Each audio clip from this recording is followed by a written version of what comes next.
오늘 시작할 때 큰 제목은요. 크게 세 번째, 애정이란 무엇인가 우리 함께 고백하겠습니다. 애정이란 무엇인가? 거기에 밑에 정이라고 나와 있는데 한번 읽어보겠습니다. 애정이란 하나님이 창조하신 모든 창조 세계 중에서 도덕성을 가진 인격적인 존재에 대한 하나님의 주권적인 작정, 즉 계획과 목적을 말한다. 소리 조금만 가늘게 해주세요. 애정이라는 것은 미리 준비하다라는 그런 의미를 가지고 있죠. 그런데 중요한 게 뭐예요? 대상이 도덕성을 가진 인격적인 존재라는 거예요. 작정은 모든 거. 근데 점점 이제 좁아지고 있어요. 자, 오늘은 작정보다 더 깊은 의미로 이렇게 적용되는 그런 내용입니다. 자, 작정이 우주 만물에 관한 하나님의 보편적인 계획인 반면 예정은 인간과 천사와 마귀 등 모든 이성적 피조물에 관한 하나님의 특별 계획입니다. 그래서 이 애정 교리에서 예수 그리스도 성자 하나님의 아들인 예수 그리스도는 삼위의 한 분이시지만 그리고 또 예정의 주체일 뿐만 아니라 인간의 몸을 입고 오신 분이기 때문에 제2의 아담으로서 모든 인간을 대표하심으로 예정의 대상에도 포함된다라는 아주 특별한 그런 의미를 가지고 있습니다. 예수 그리스도도 포함되었다라는 거예요. 자, 애정에는 영생을 얻는, 써놓으세요. 영생을 얻는 선택과, 애정해가지고 브랜치로 나누었어요. 영생을 얻는 선택과 영원한 멸망에 이르는 유기, 가로 열고 버리심의 두 가지 측면이 있습니다. 애정에는 선택과 유기로 나누어져 있다라는 것입니다. 유기가 뭐라고요? 버리심. 버리심. 영원한 멸망에 이르는 버리심. 자, 예정의 주체 및 대상에 대해서 살펴보겠습니다. 예정의 주체 함께 읽겠습니다. 예정은 삼위일체 하나님의 행동이다. 그러나 구원의 경륜과 관련하여 구속은 예수 그리스도에게, 성화는 성령에게 기속되는 것과 같이 예정의 주체는 성부 하나님께 기속된다.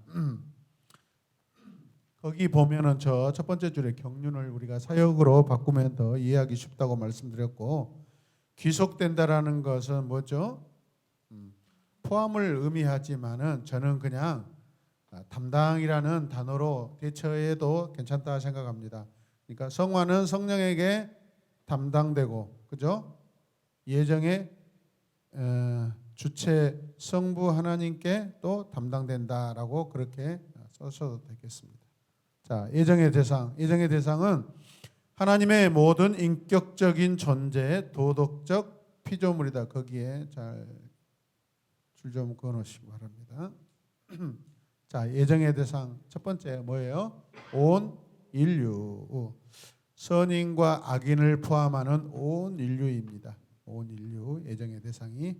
두 번째 예정의 대상이 누구예요? 모든 천사.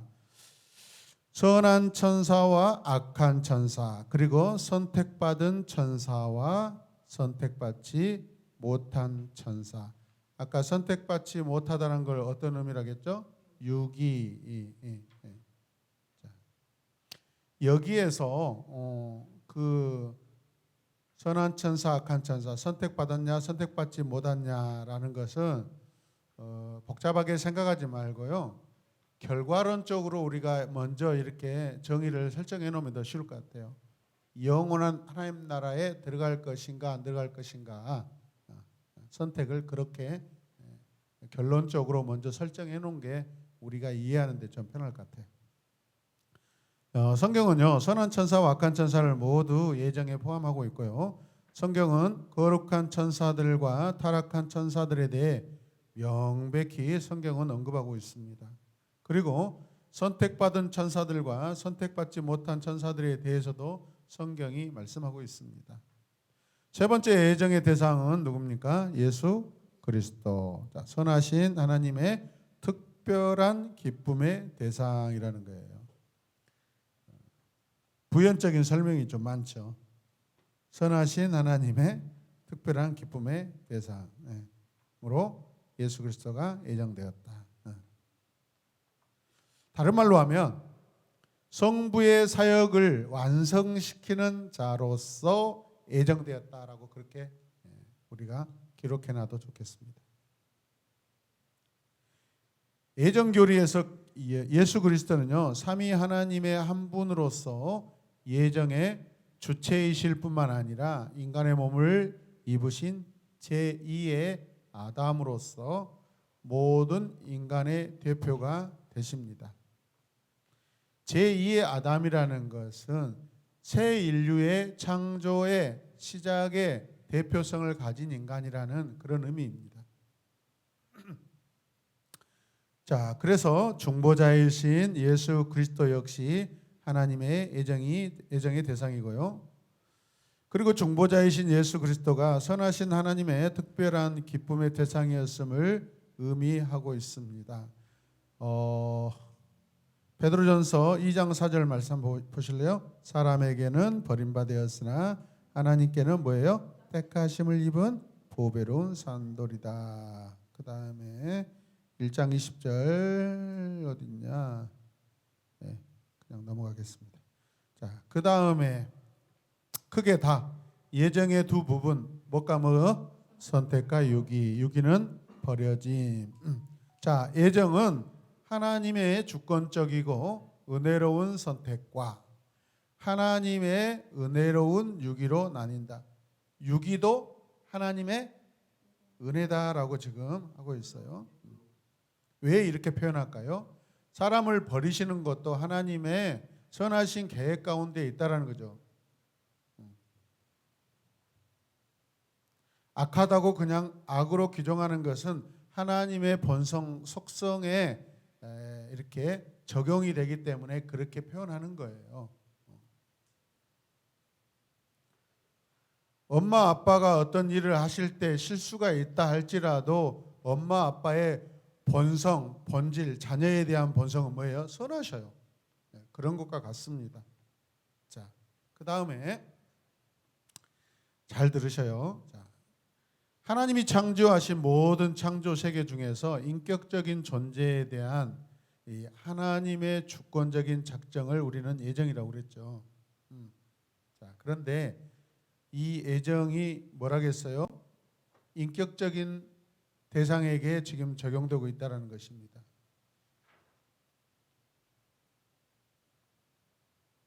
다른 말로 하면 하나님이 결정하신 내용의 계획이에요. 그래서 하나님께서 어떤 것을 하겠다라고 결정하시고 그 결정의 내용을 어떤 것을 하시겠다고 준비하시는 것이 계획일 것이고 예정일 것이고 실행하시는 것이 섭리예요.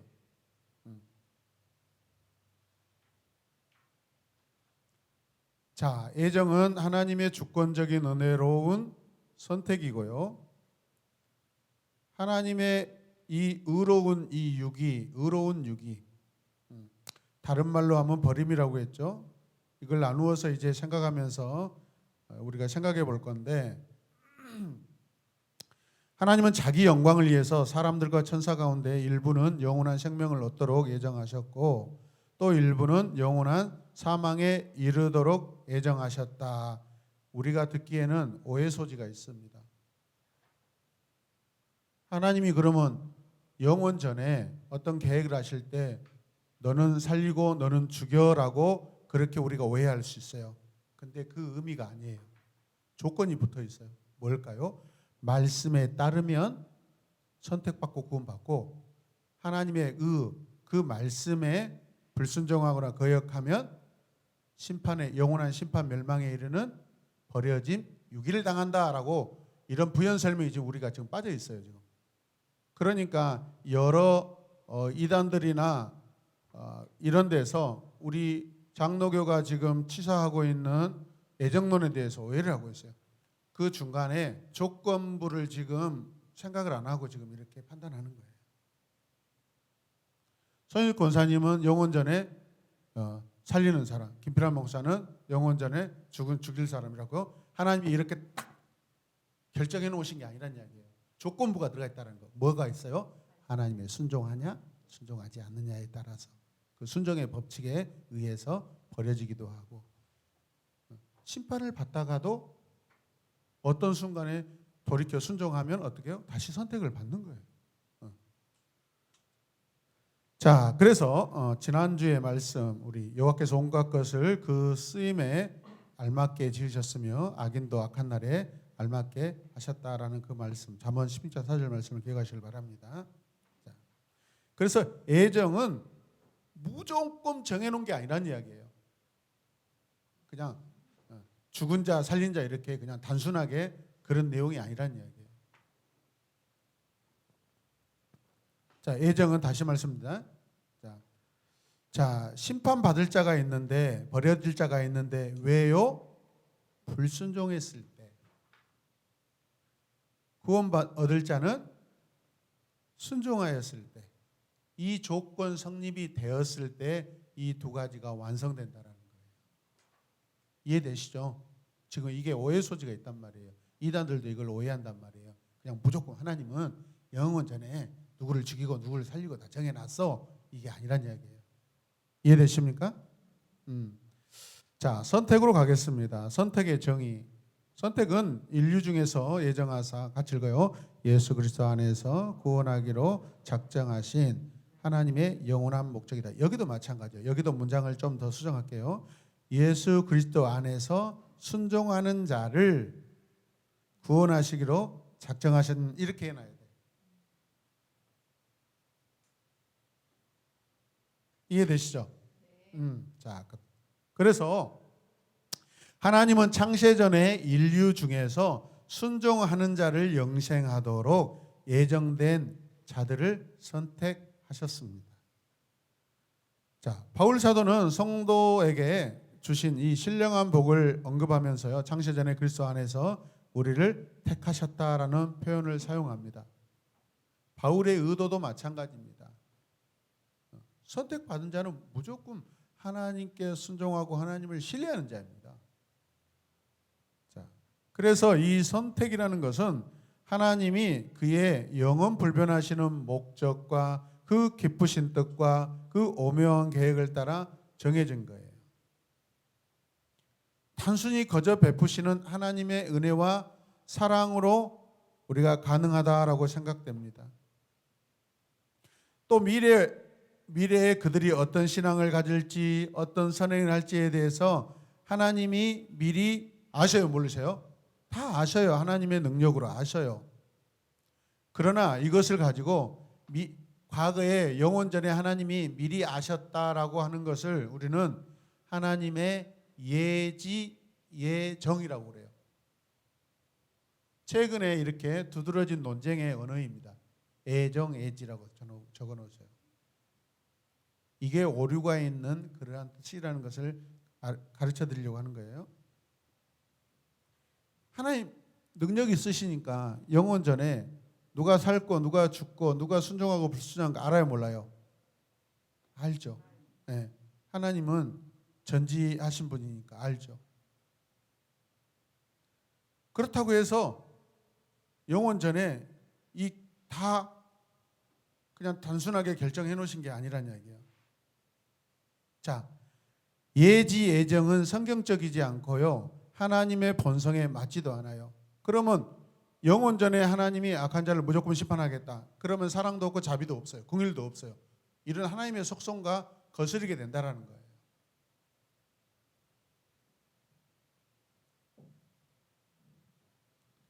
성경은요, 하나님의 선택이 전적으로 하나님의 은혜 가운데 주어졌다라고 많은 사건들 속에서 이렇게 이야기하고 있습니다. 자, 두 번째 선택의 대상. 자, 보겠습니다. 인간에 대한 하나님의 선택은 세 가지로 언급할 수 있는데, 첫 번째 뭐예요? 하나님의 백성인 이스라엘 민족을 거기 삽입. 순종하기를 바라며 선택하셨다. 두 번째, 자 보십시다. 하나님을 섬기는 특별 직무를 감당하는 순종하는 개인을 선택하신다.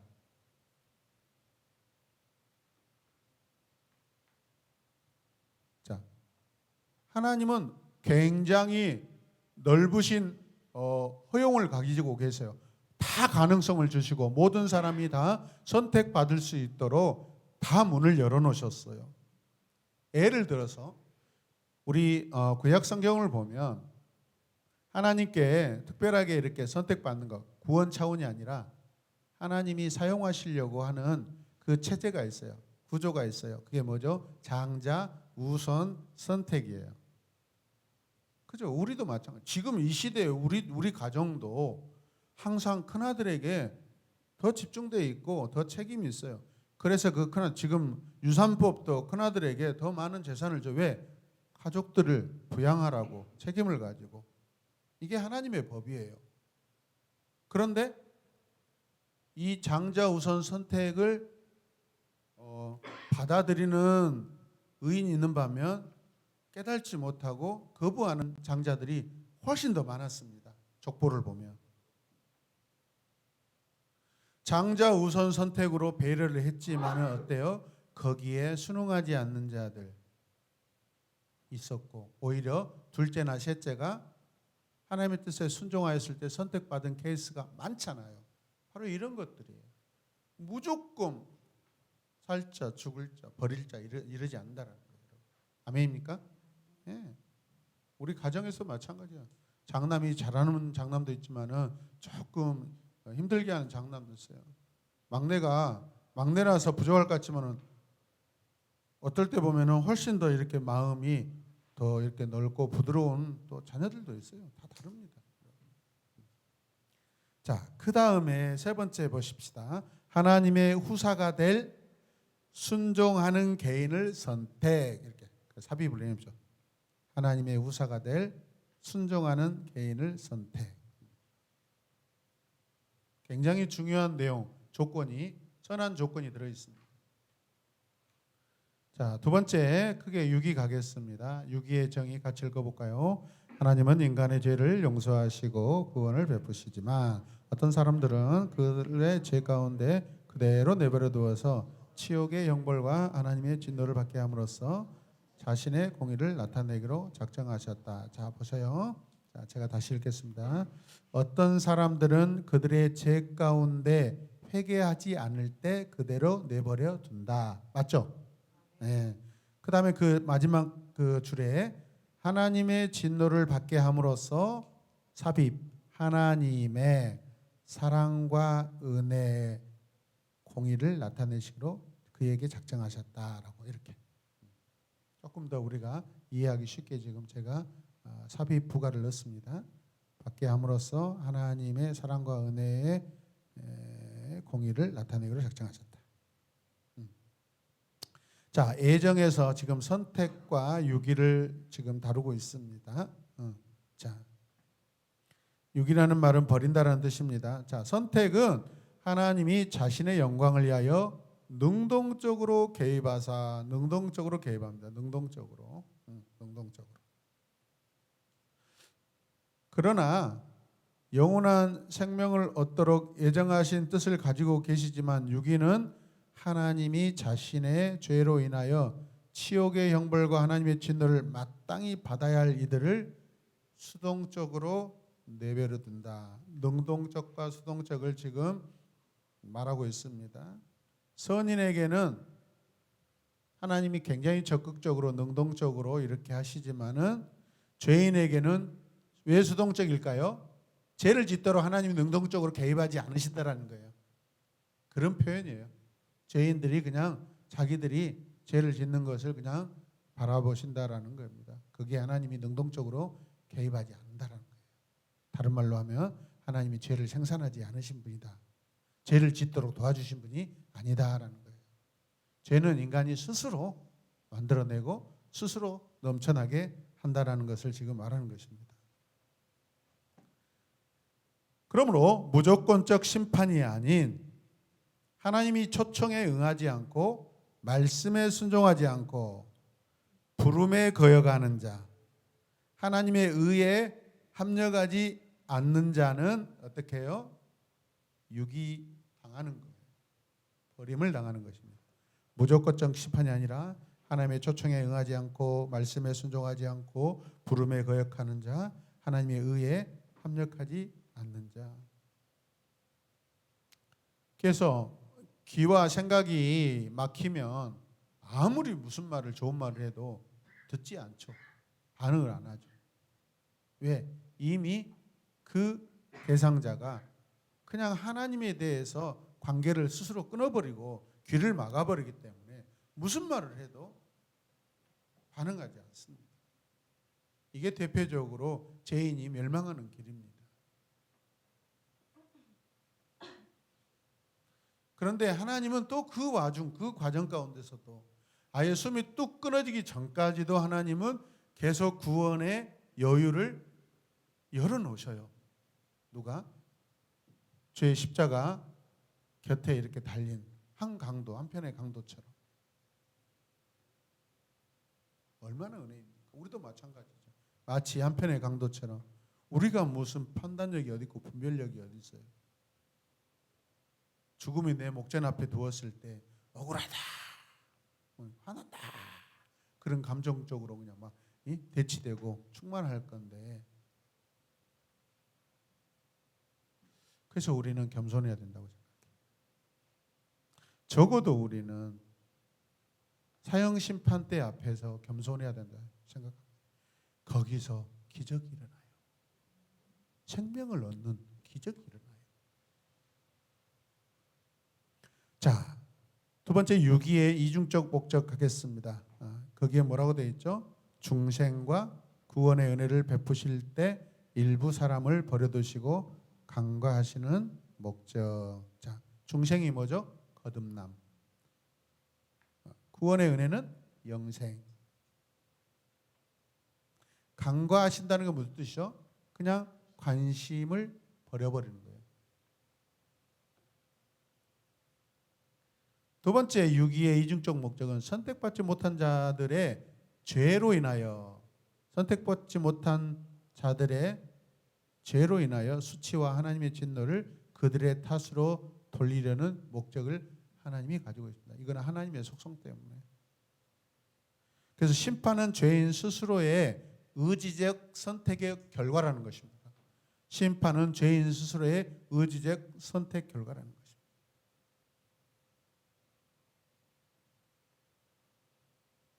하나님은 모든 사람들이 구원에 이르길 원하십니다. 믿으시길 바랍니다. 네. 바울은 로마서 9장에서 선택에 대해서 이렇게 언급하는데요. 만일 하나님이 어떤 이들을 택하셔서 구원하시고 어떤 이들은 내버려 두신다고 확신하지 않는다면 하나님의 공의는 아무런 의미가 없을 것이다 라고 합니다. 그러므로 하나님이 일부를 구원하시라는 목적을 세우셨다면 나머지 일부는 구원하시지 않으려는 목적을 세우신 것은 당연해요. 그러니까 아까 조건부가 있다고 했죠. 그게 지금 생략이 돼 있어요. 그걸 생각하시길 바랍니다.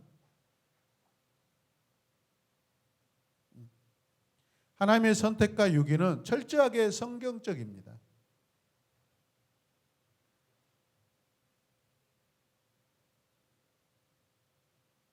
그런데 이 유기 지금 교리대로라면 어떤 사람들은 하나님은 불공평하시지 않는가라는 그런 반론을 제기하는 사람들도 있어요.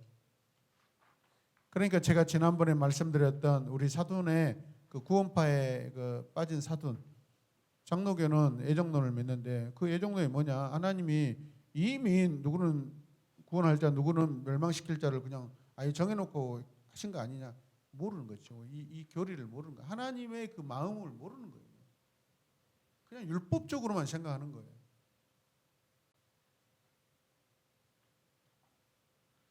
자, 어떤 이들이 복음을 믿고 구원을 받는 이유는 하나님이 그들의 삶 속에 개입하셔서 그들이 믿음에 이르게 하기 때문이죠. 그런데 어떤 이들이 구원을 받지 못한 이유는 하나님이 그들을 구원하실 수가 없어서가 아니라 그들이 구원을 받으려고 하지 않기 때문에 그러는 것입니다. 믿으시길 바랍니다. 그러므로 어느 누구도 어떤 이들이 선택하시고 어떤 이들은 유기하신 데에 대하여 하나님께 책임을 물을 수가 없어요.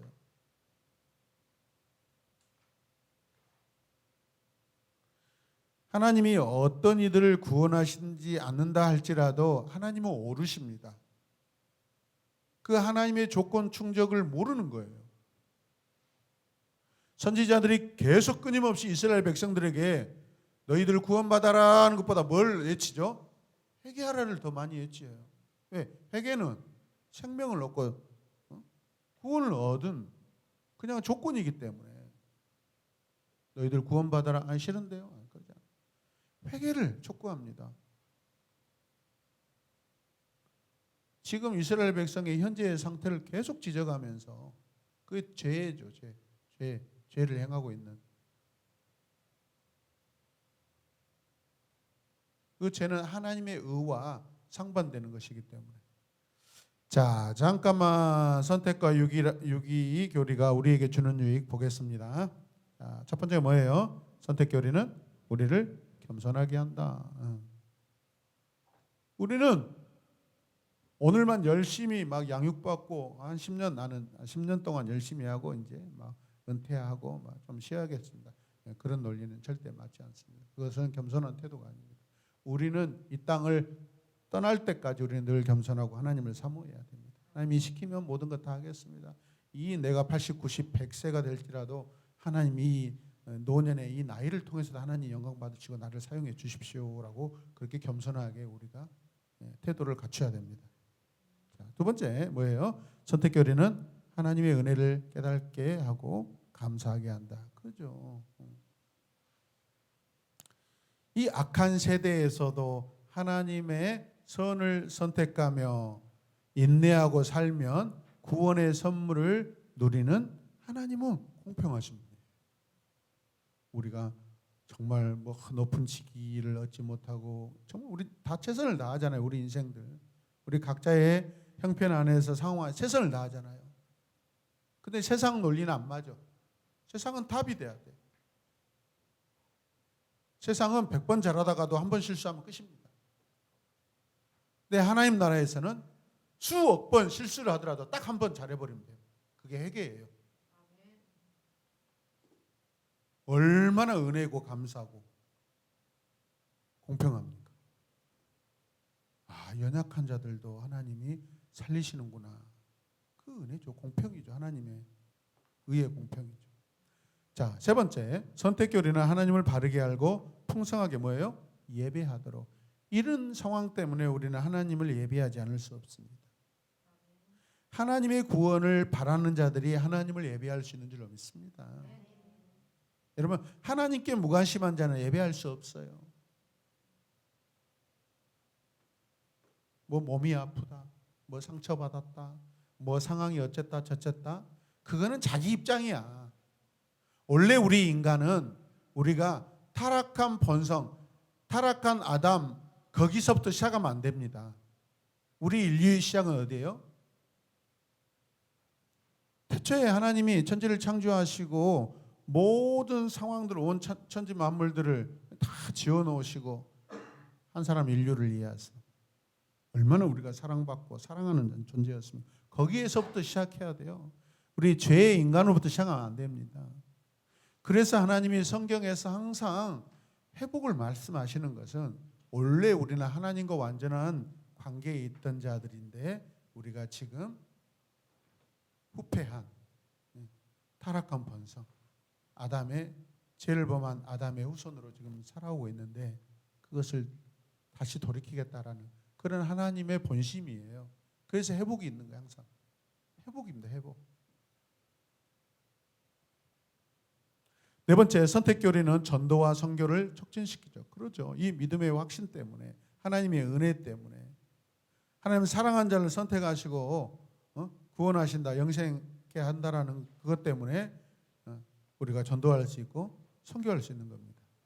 다섯 번째, 자 읽겠습니다. 선택 교리는 구원의 확신을 갖고 담대하게 살아가도록 한다. 여러분, 이 선택교리는 우리에게 구원의 확신을 주는 거예요.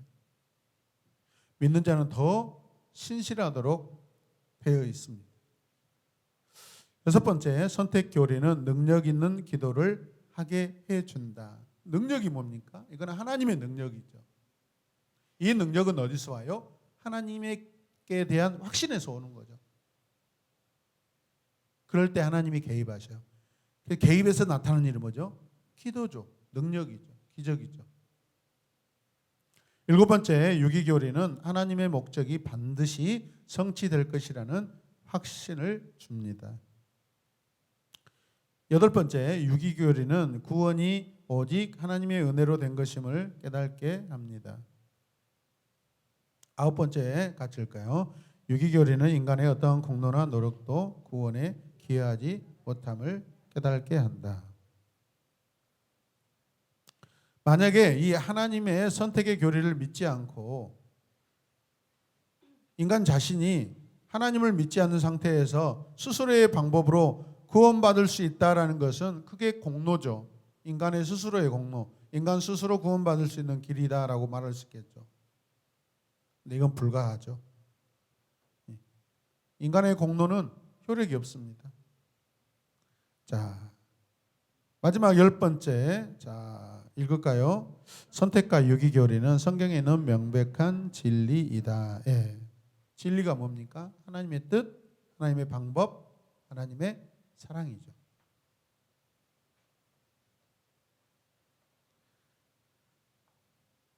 자, 예정의 결론 가겠습니다. 자, 함께 읽을까요? 예정교리는 사람을 구원하는 궁극적인 주권이 하나님께 있다는 것을 알려준다.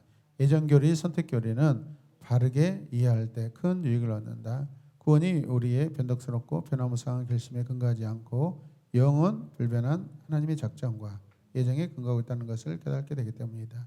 따라서 우리는 하나님의 공율과 공의와 영광을 찬송하며 참된 겸손, 흔들리지 않는 위로를 얻을 수 있다. 아멘. 과거에 우리 기독교 교회 안에서 성경 공부를 하면 반드시 마지막이 뭐요? 마지막이 구원의 확신이라는 게 있었습니다.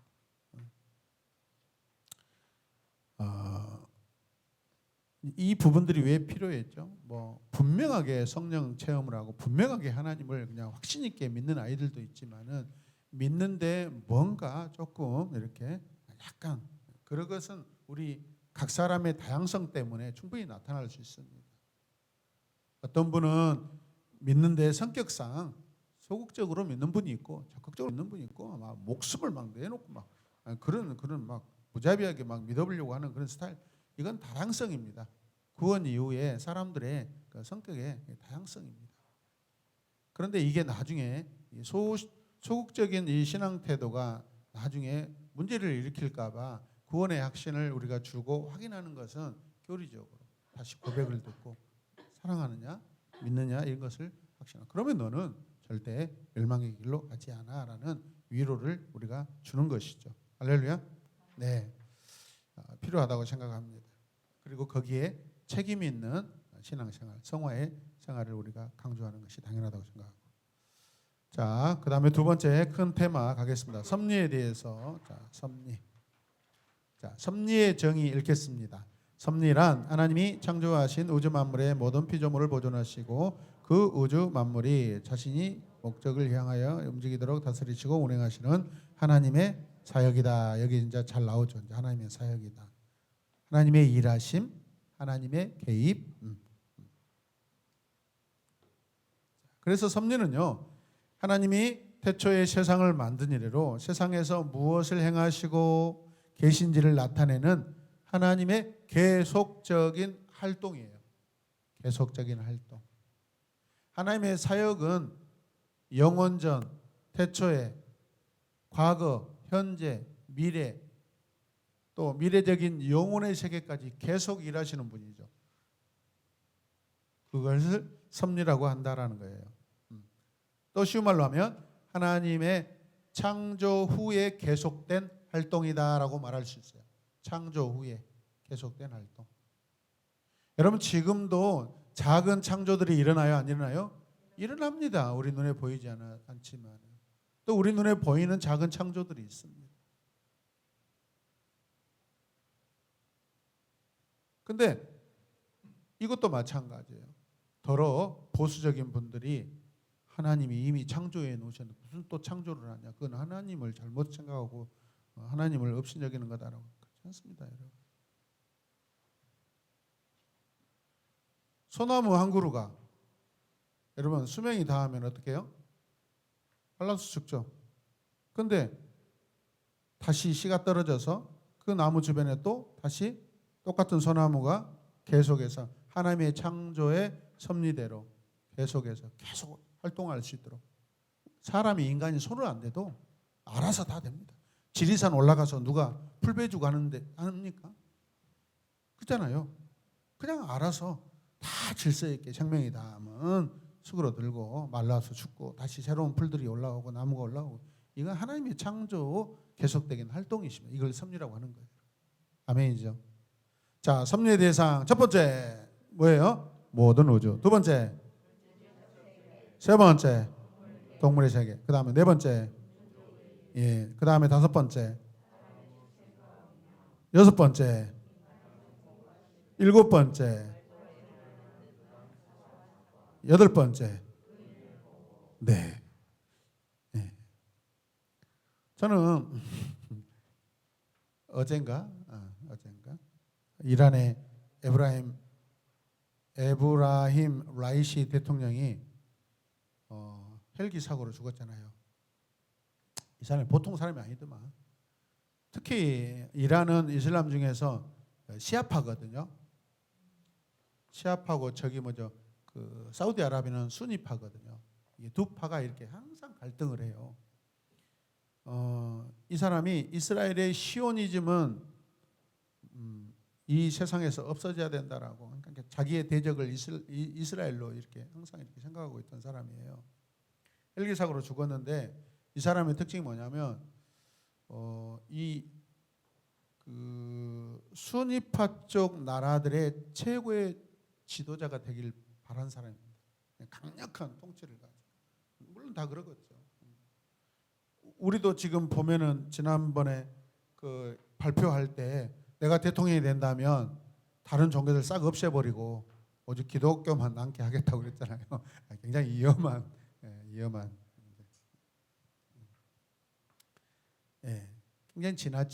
굉장히 지나치고 이 사람 때문에 사실은 미국과 굉장히 정치적인 그런 경쟁 관계가 돼버리고 막 대립 관계가 되고 이란이 이슬람 국가 안에서 가장 자존심이 세고요. 그 얼굴들 그 인종을 보면 백인들과 비슷합니다. 그러니까 자기들이 굉장히 거기에서 넘버원이라는 이 교만함이 강합니다. 저는 이번에 그 죽은 것을 보면서 한 지도자 그렇게 똑똑하고 자기가 그 지역에서 이 나라 모든 열방 그 주변 열방에서 최고가 되겠다고 하는 이 자신도 이 한 사람도 얼마나 그 헬기가요 무려 45년 된 기종의 헬기였대요. 근데 그 날씨를 몰라요. 악천후 바람이 세게 불어온다 날씨 다 알 것인데 45년 된 이 기종 헬기를 타고 가다가 이게 죽었어요. 이 인간의 허무함, 인간의 참 그 능력 없음을 저는 느껴지더라고요. 겸손해야죠 하나님 앞에. 할렐루야. 네. 이제 말이 나오겠죠. 이스라엘이 뭐 장치를 붙였지 않았을까, 미국이 뭐 하지 않았을까 여러 소리가 나올 수도 있는데 뭐 결정적인 것이 뭐 바람 속에서 엎어졌기 때문에 어떻게 말을 못하는 것 같아요. 저는 한 인간의 이렇게 허무하게 죽어버리는 것 때문에 참 인간은 아무것도 아니다라고 생각합니다. 우리도 마찬가지. 얼마 전에 우리 딸이 그런 이야기를 하더라고.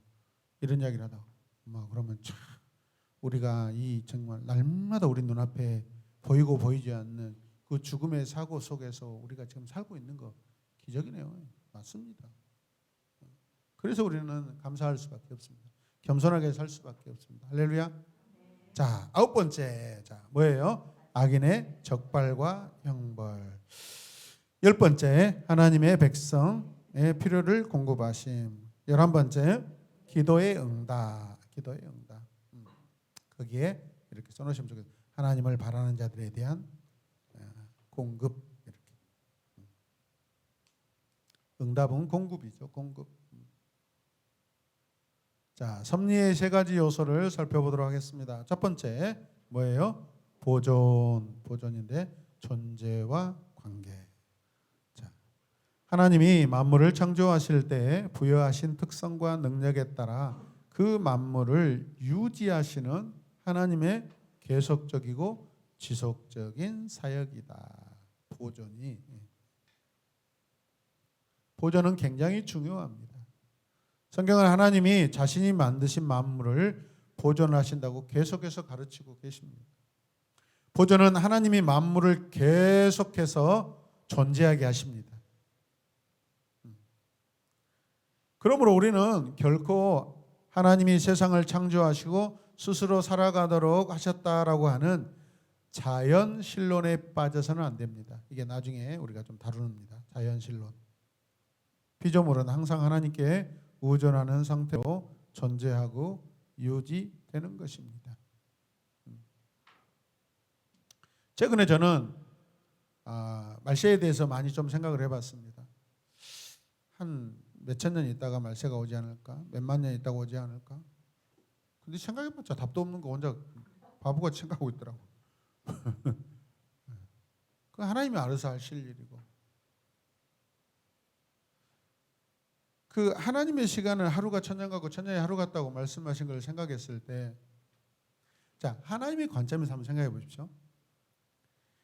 인류를 한 만년만 살게 했다가 거기서 멸망자와 구원자를 선택하시려고 하는 것이 하나님이 기쁘실까요? 아니면 수십만 억 년 동안 계속 살고 하면서 거기서 하나님을 예배하고 찬양하는 자들을 보면서 하나님이 이렇게 바라시는 그 모습, 어떤 게 더 하나님이 원하시는 걸까요? 저는 긴 시간을 하나님이 오히려 찬송받으시길 원하신다고 생각하십니다. 그래서 막 곧 종말이다, 곧 종말이다 이렇게 말하는 사람들은 주로 이단들입니다. 최대주의적, 급진적 종말론을 말하면서 우리를 두렵게 만들고 사람들을 두렵게 만들어서 뭐죠? 종교적인 어떤 단체에 들어와서 뭔가를 행위로서 뭔가를 보답하게 해야 너희들 멸망 아닌다. 이게 절대적인 급진적 종말론자들, 이단들이 하는 행태들입니다. 여러분처럼 성숙하게 설령 내일 종말이 온다 할지도 모르지만 우리는 항상 날마다 일상을 성실하게 사는 거, 그러면서 종말을 맞이하는 거. 만약 종말이 언제다고 우리가 알았을 때 어떻게 해요? 300일 남았네요. 500일 남았네요. 어쩌지? 누가 그런 날을 알고 평안하게 살 수 있는 사람 얼마나 있겠어? 솔직히 믿음을 가진다 할지라도. 일주일 남았네. 어떻게 하지? 그러니까 애들이 그러잖아요. 종말이 만약에 며칠밖에 못 산다면 집에서 마음껏 맛있는 거 먹고 먹으면서도 두렵죠. 막 눈알이 튀어나올 줄. 그렇게 하나님이 우리를 이렇게 존속시키지 않는다고 저는 생각해요. 할렐루야. 자, 우리가 이 보존에 대한 교리를 바르게 이해하면 하나님이 인생의 모든 사건 속에서 모든 피조 세계의 유일한 궁극적인 삶의 의미가 되심을 우리는 깨달을 수가 있습니다. 그래서 결국 성도는요, 모든 피조물의 근원이시며 그 목적의 완성을 향해 가시는 하나님을 믿고 고백하게 될 수 있다라는 거예요. 그래서 우리가 하나님을 신뢰하고 경배할 수 있는 바로 그 이유이죠. 이게 하나님이 우리를 보존하시는 목적이고 방법인 줄로 믿습니다. 자, 두 번째, 협력 보겠습니다. 활동과 관계. 자, 서문 읽을까요? 피조물이 계속해서 활성화할 수 있게 역사하시는 하나님의 협동과 신적인 권능을 의미한다. 자, 보시면 보존이 피조물의 존재를 유지시키는 하나님의 신적 사역이라고 한다면 협력은 뭐예요? 피조물의 활동 뒤에서 이를 가능하게 하는 하나님의 신적 사역이다. 다른 말로 하면 동역이죠. 동행, 동역. 하나님의 절대적 의지와 능력이 정해진 법칙에 따라 정확하게 이루어지도록 자연 세력이나 인간의 의지와 같은 종속적 능력들과 합력하여 선을 이루시는 하나님의 신적 사역이다라는 것입니다. 따라서 인간이나 자연의 모든 활동은 제2 원인으로서 독립적으로 존재할 수 없고 신적 섭리에 의해 일어난다라는 것이죠. 이는 동시적으로 섭리하는 제1 원인, 하나님을 말합니다. 제1 원인을 하나님의 직접적인 신적 협력에 따라서만 가능하다라는 것입니다. 하나님은 온 세상의 제1 원인입니다. 이 우주 만물의 모든 산물들이 존재와 이유와 그 목적, 그것을 정하신 이 분이 제1 원인 되시는 하나님이시다라는 거죠. 이게 약간 철학적인 용어거든요. 자, 그래서요, 성경은 하나님이 온 세계와 자신의 모든 피조물과 협력하시면서 피조물에게 그들이 해야 할 일을 행하도록 신적인 권능으로 역사하신다는 거죠. 계속 뒤에서 그런 하나님의 마음, 하나님의 뜻을 깨달아 알고 하나님의 뜻을 행하도록 한다라는 것입니다. 우리의 용어로 말하면. 그래서 하나님은 피조물의 모든 행위에 역사하시고 그들의 선행뿐만 아니라 악행에도 역사하고 계십니다. 관여하고 계신다는 거죠. 하나님은 죄인들의 악행을 억제하셔서 손으로 악을 이기시는 분입니다. 믿으십니까? 하나님은 협력을 통해 피조물들이 행동하도록 자극하십니다. 매 순간 그들이 행동할 때 곁에 계시고 이 행위가 효력을 발생하도록 만드시는 분입니다. 그런데 우리가 주의할 점은 하나님이 인간과 협력하실 때 그에 따른 행위의 책임이 전적으로 도덕적 피조물에게 남는다는 것입니다. 협력은 동행이라겠죠. 동역이다. 그럼 우리에게 맡기신 것이 있어요, 없어요? 있다라는 것입니다. 그 맡기신 사역에 인간이 책임이 있다, 없다? 있다라는 것입니다.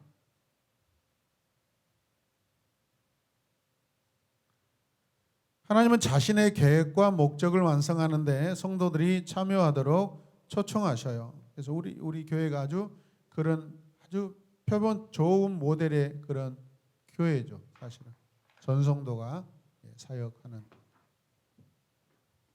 우리가 하나님과 협력할 수 있는 방법은 오직 하나, 순종입니다. 순종하여 나아갈 때 하나님은 우리와 협력하시고 우리의 전 존재와 행위를 거룩하게 하시고 하나님 나라를 위하여 사용하십니다.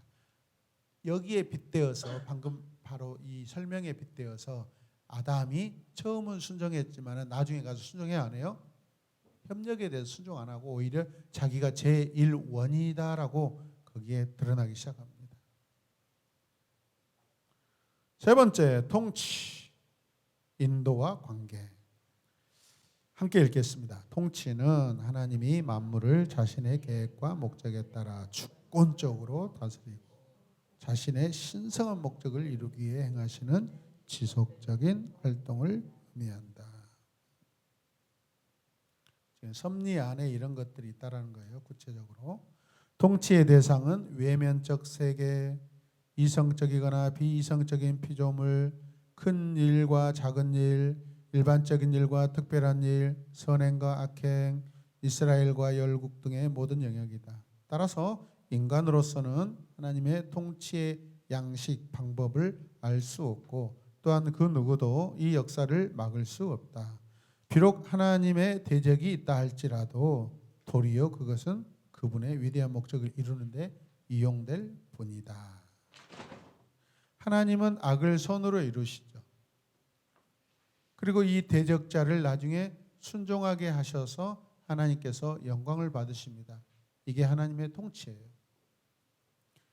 통치는 우주의 통치자이신 하나님이 피조물을 존재의 목적에 맞게 다스리시는 신적인 계속적 활동입니다. 구약과 신약 성경은요 모두 하나님이 우주의 왕이시다라고 기록하고 있고 만물을 자기의 기쁘신 대로 다스린다고 그렇게 말씀합니다. 하나님의 통치를 이해하게 되면 하나님이 모든 피조물과 특별히 우리 삶의 최종 목적지로 인도하실 것이라는 우리는 확신을 갖게 됩니다. 하나님은 예수 그리스도를 성육신하게 하심으로 자신의 통치를 분명하게 보여주십니다.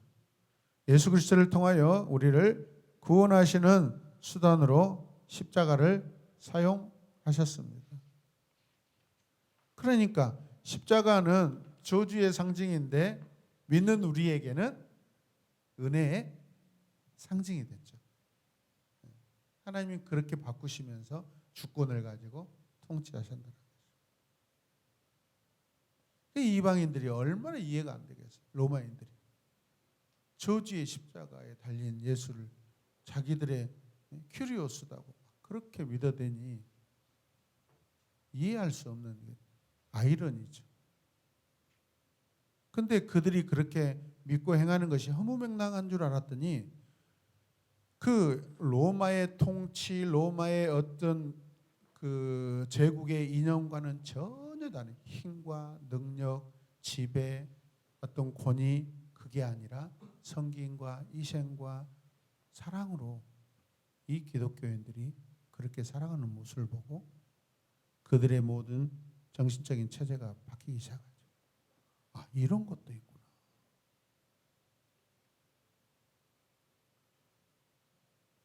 지배자가 상이고 피지배자가 하라고 하는 그 논리가 기독교인들에게 적용이 되지 않는다는 것입니다.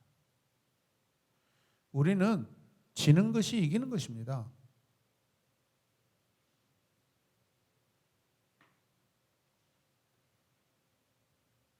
더 많이 사랑하는 자가 진다고 했잖아요. 그런데 제국에서는 이것은 이해할 수 없는 그런 논리죠.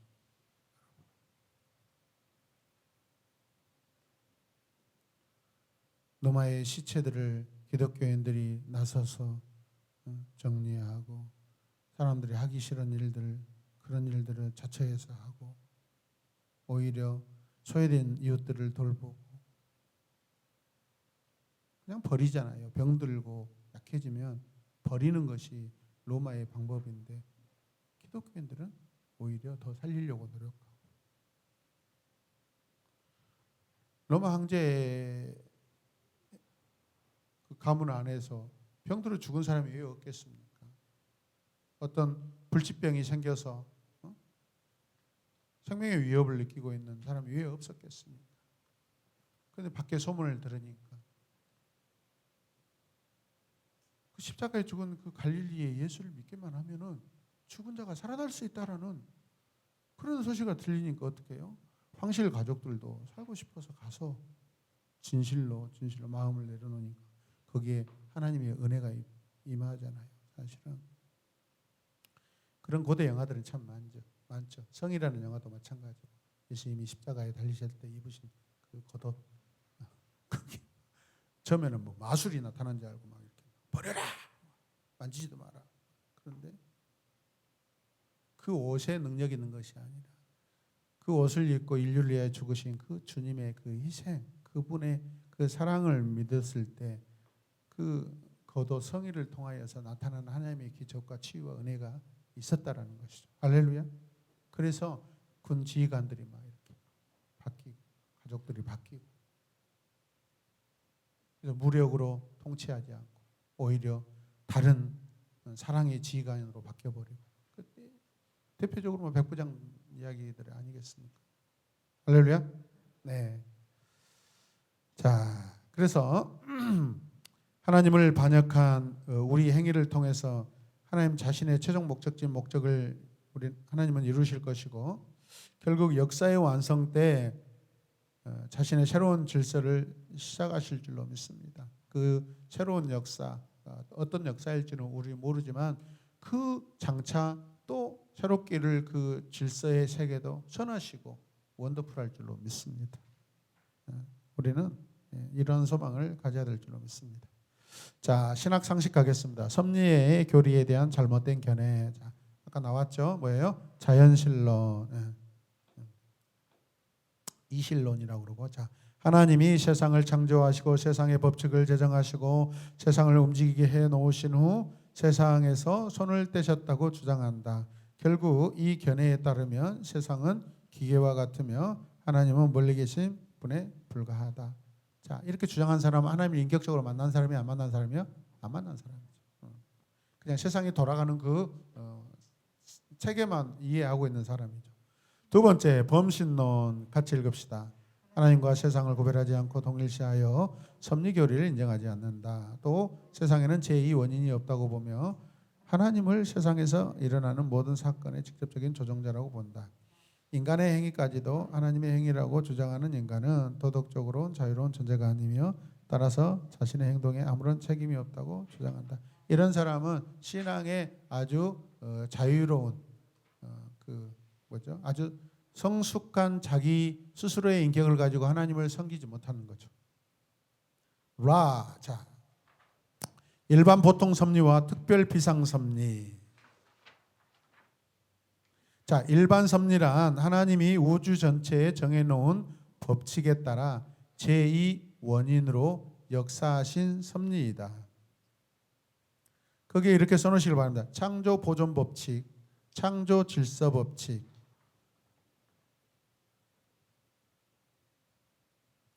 두 번째는요, 특별 섭리란 비상 섭리 또는 기적으로 하나님이 즉시 직접 제2 원인이 없이 역사하는 섭리이다. 예를 들어 기도에 대해 응답하시는 것이나 고통에서 구해주시는 것이나 은혜와 도우심이 위급한 상황들에 임하시는 특별한 섭리이다. 일반 섭리라는 건 뭐죠? 병자가 병이 들면 죽어야 돼, 안 죽어야 돼? 죽어야 되는 것이 그냥 일반 섭리예요, 이거는. 그런데 어떻게 해요?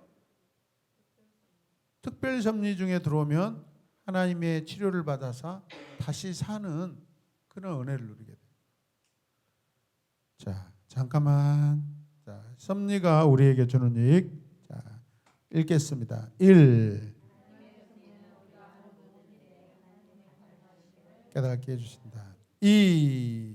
하나님의 섭리는 우리를 겸손하게 한다. 3. 깊은 위로와 평안을 준다. 4. 하나님의 목적과 계획이 반드시 성취되고 승리할 것을 깨닫게 해준다. 아멘.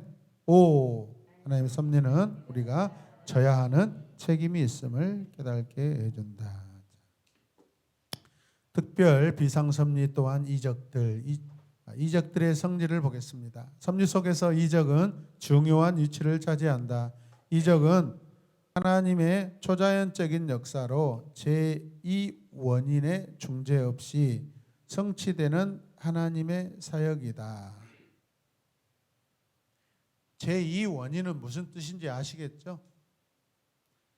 하나님이 제1 원인으로서 창조하시고 제2 원인은 뭐죠? 하나님의 보존 법칙, 질서 법칙에 따라서 계속해서 유지되고 발생되고 활동하는 그 원인인데 거기에 하나님 비상 섭리가 개입되면 그 원리도 초월하신 섭리로 역사하신다라는 것이죠. 네. 자, 그래서 이런 이적이 뭐예요? 기적과 이적의 차이는 뭐죠? 비슷하긴 하지만 기적은 단순히 우리가 이 땅에서 볼 수 없는 그런 상황들이 벌어지는 것. 근데 이적은 뭐예요? 거기에 하나님의 목적이 들어가 있는 겁니다. 더 큰 목적이. 뭐 비슷하지만은 굳이 이렇게 강의하니 기적과 이적을 나눌 때 이적은요, 거기에 하나님의 특별한 그 어떤 목적과 의미를 부여하고 일어나는 일들입니다. 자, 이런 일들로 인하여 사람들이 하나님께 관심을 갖게 되고 거기에 인생의 전환점을 맞이하게 됩니다. 그러면 이 이적과 기적의 목적이 뭐예요? 인생이 하나님을 믿고 의지하며 살도록 하는 거예요. 그런데 예수님 앞에 이스라엘의 그 모든 군중들은 그 이적이 베풀어질 때 이적에만 관심이 있고 제일 원인인 예수님께 관심이 없어요. 이게 참 안타까운 일이었죠. 자, 이적들의 가능성.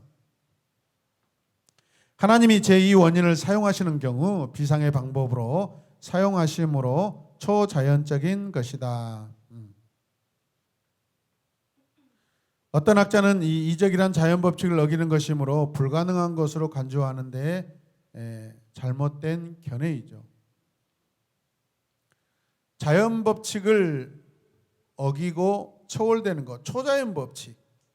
그래서 신앙은 하나님의 세계는 질서 체계도 있지만은 초월의 세계도 나타날 수 있다라는 것이죠. 하나님의 그 특별 섭리 때문에.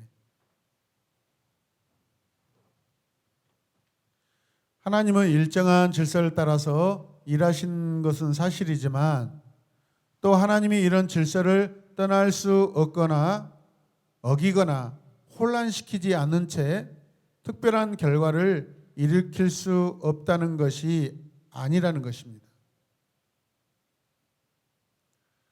그렇다고 특별 어떤 섭리가 일어날 때 거기에 어떤 부작용이나 질서 파괴가 일어나지 않고 오히려 신비한 조화가 오히려 이루어집니다. 할렐루야.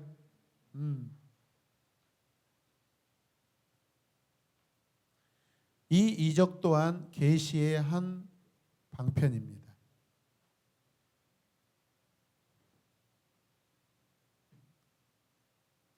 근데 이런 걸 통하여서요, 인간은요, 그 하나님의 특별 섭리에 대해서 깨달으면서 인간의 삶에 문화적인 도전이 일어납니다.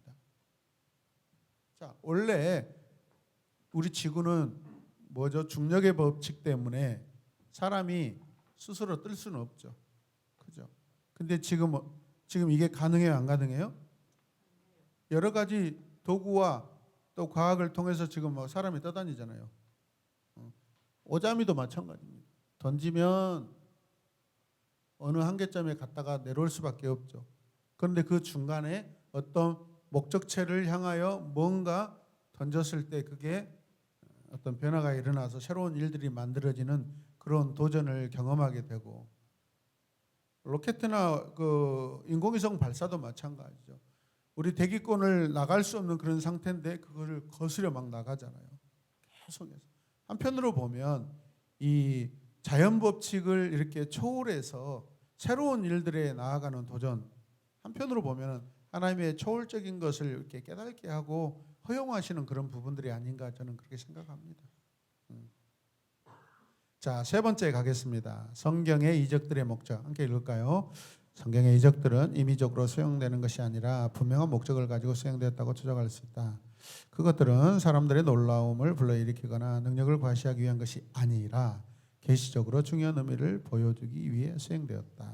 이적들은 그것들이 종종 예표하며 상징하는 구속의 경륜과 관련되어 있으며 하나님이 창조적인 사역을 침해하는 것이 아니라 오히려 그것을 회복하는 것을 목표로 하고 있다. 그래서 이런 이적들은 목적은 뭐죠? 하나님의 영광.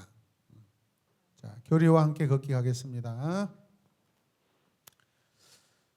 2번부터 볼게요. 1번은 스스로 요약하시기 바랍니다. 자, 우리 한 줄씩 읽겠습니다. 이쪽부터 읽겠습니다. 자, 2번. 자, 창세전에 우리를 선택하신 하나님을 묵상할 때 어떤 위로와 감정이 생기는가? 나 같은 죄인을 예정하시고 구속하신 하나님의 사랑을 묵상하며 찬양을 드리자. 그분의 확실한 인도와 주권을 신뢰하면서 이번 주를 살기로 결심하자. 3번 가운데 줄.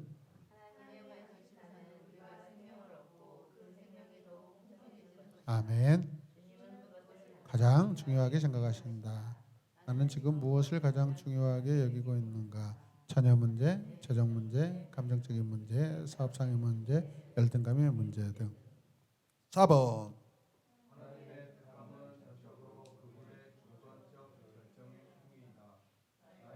잃어버린 영혼을 향한 안타까움과 목마름이 있는가?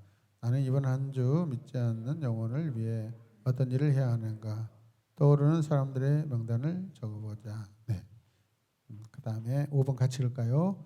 우리가 경험하는 모든 현상과 사건들은 우연히 일어난 것이 아니라 하나님 아버지의 계획과 다스림을 따라 발생한다.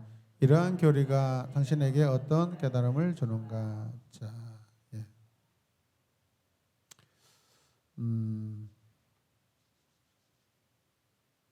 지금은 우리 곁에 없지만은 우리 밖에 있는 영혼들 중에 하나님이 이렇게 선택하시기로 이렇게 계속해서 활동하고 자극을 주시는 분들이 있어요, 없어요?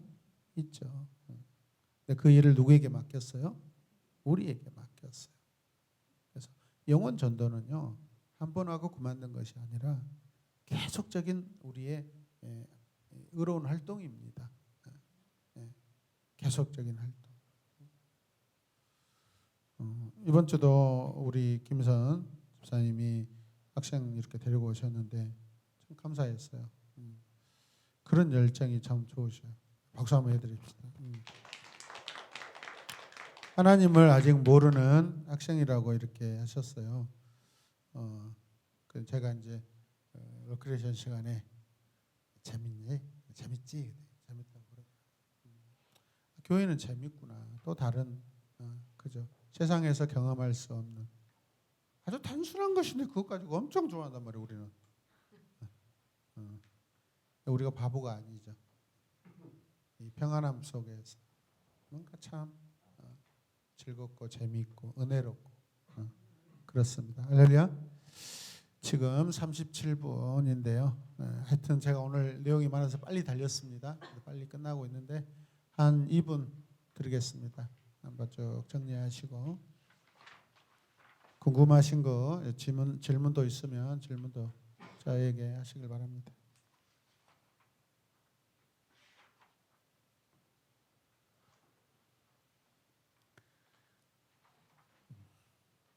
우리 교리대학이 아주 그 주제가 점층적으로 이렇게 준비가 되어 있습니다. 자, 이제 애정도 작정도 하셨고 애정도 하시고 이제 섭리도 하신다고 해놓고 이제 실제적인 게 뭐겠어요? 이제 다음 챕터가 창조 창조.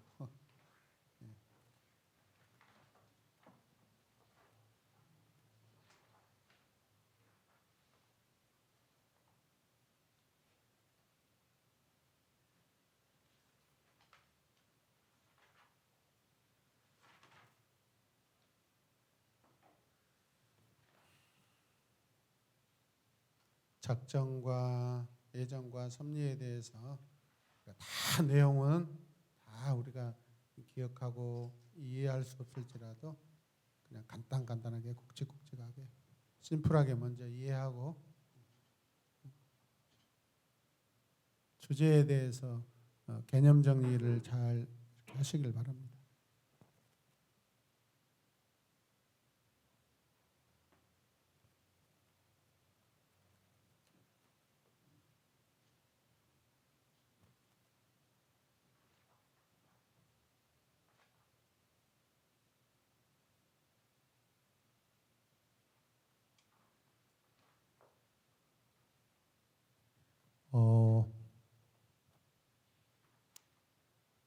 우리나라의 요즘에 이 창조에 관하여 굉장히 핫하게 여러분 요즘에 논쟁이 일어나고 있는 것이 있는데 그게 뭐냐면 정리하면서 들으세요.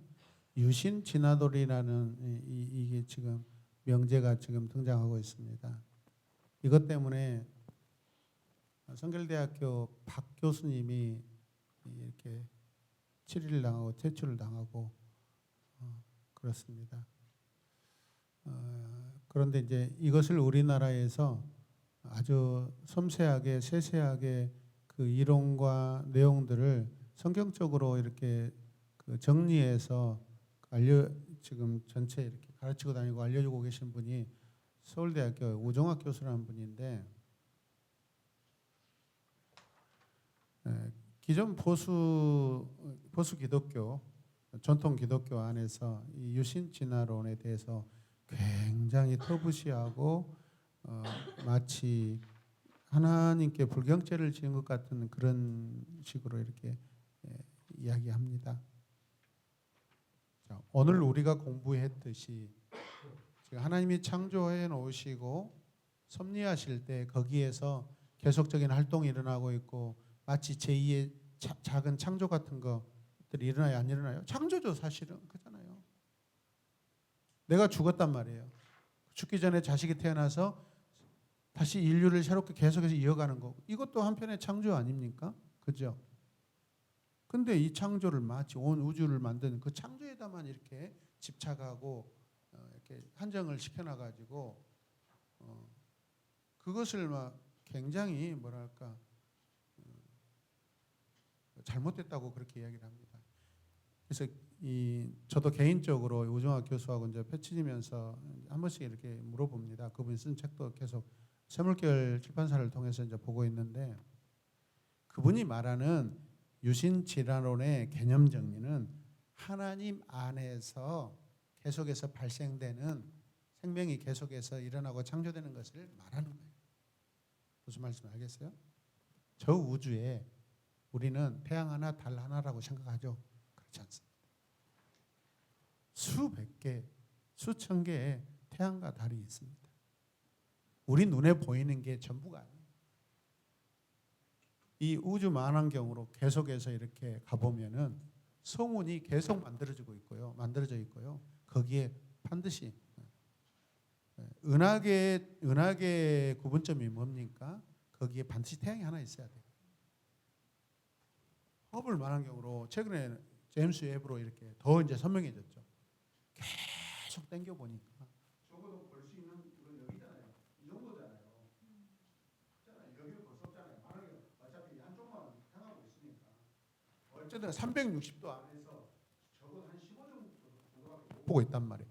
그런데도 불구하고 계속해서 거기에 성운이 만들어져 있고 거기에 태양이 생겼다가 또 이렇게 소멸되는 부분도 있고 갓 생성된 애기 태양 같은 게 있고 성인 태양 같이 이렇게 성장해 있는 태양도 있고 어마어마하게 있습니다. 우리가 사는 이 은하계만 있는 게 아니라 무려 3천억 개 그 이상의 은하계. 우리가 보는데도 계산해 보니까 그 정도 나오는데 계속해서 이 우주는요 확장되고 있어요. 이걸 팽창이라고 그러고 그걸 뭐라 해야 빅뱅이라고도 이야기하고 그렇습니다. 이거는 이미 100년 전에 그 우주 과학계에서 이미 다 영상 만들어서 이미 했는데도 우리 보수들은 그냥 성경만 보고 태양 하나 그냥 달 하나라고만 생각하고 있어요. 근데 학교 현장에서는 이미 이런 것들을 아이들에게 가르치고 우리 교회 안에서는 성경에는 태양 하나 달 하나밖에 없다. 헛소리하지 마라. 불경죄다. 우리가 살고 있는 이 아마존에 보십시오. 거기에 얼마나 많은 생명들이 이렇게 계속 죽었다 살고 이 제2의 창조들이 하나님 안에서 새로운 창조들이 계속 여기서 하나님께서 말씀하시는 그 지속적인 섭리 활동에 일어나고 있는데 좀 넓게 생각하자 이 말이에요. 아멘이죠. 네, 넓게 생각하셔야 돼요. 네. 자, 그래서 우 교수님을 지금 미국 가 계시는데 한번 우리 교회에서 초청하려고 합니다. 부인이 또 이렇게 교육학에 또 상담 교육학의 박사이십니다. 그분도 한번 부부를 초청해서 언제 한번 좀 세미나도 듣고 싶고 그렇습니다. 이미 청년들은 이런 부분에 대해서 이미 다 선지식을 다 가지고 있습니다. 네, 교회가 마치 꽁생이처럼 그렇게 하면 안 됩니다. 아시겠죠? 네. 네. 그분의 이렇게 그분이 주장하는 그 첫 번째 그 주제는 뭐냐면 하나님 안에서 온 우주는 어떤 질서를 가지고 있는가? 하나님 안에서 우주는 어떤 일들이 계속 진행되고 있는가? 뭐가 포함되어 있어요? 접두사가 뭐예요? 하나님 안에서. 하나님을 거론하지 않고 하는 것은 예를 들어서 뭐 잘못된 그런 과학주의죠. 과학주의. 그런데 그분은 철저하게 하나님이 먼저라고 늘 이야기하시면서 그런 이야기를 하세요. 근데 이 많은 목사님들이 유신 진화론이라는 개념 정리 자체를 안 하고 뭐 하나님이 뭔 창조를 또 하고 계시냐 이렇게 오해를 하고 있어요. 그래서 혹시 이런 이야기들이 돌면 그냥 그런갑다라고 이렇게 생각을 열고 이렇게 이해하시길 바랍니다. 네, 감사합니다. 네, 자 오늘은 어디서부터 할까요? 자, 우리 최종환 집사님부터 하겠습니다. 쭉 뒤에서 앞으로 계속 오겠습니다. 송사님 오늘도 공부해갖고 오셨어요? 아이고 훌륭하셔. 참. 저런 훌륭한 학생이었네. 네. 최종환 집사입니다. 네. 오늘 오늘 좀 집중하기 좀 힘든 시간이었는데 머리통을 때리세요. 막 때렸습니다. 네, 예정의 70페이지 예정의 두 부분에서 선택과 유기. 예정은 하나님의 주권적이고 은혜로운 선택과 하나님의 의로운 유기로 나뉜다. 이 유기에서 유기란 사람을 버리는 것이라고 했을 때 선뜻 약간 무서움도 좀 드는 단어였는데 그 유기의 정의를 보면은 하나님은 인간의 죄를 용서하시고 구원을 베푸시지만 71페이지입니다.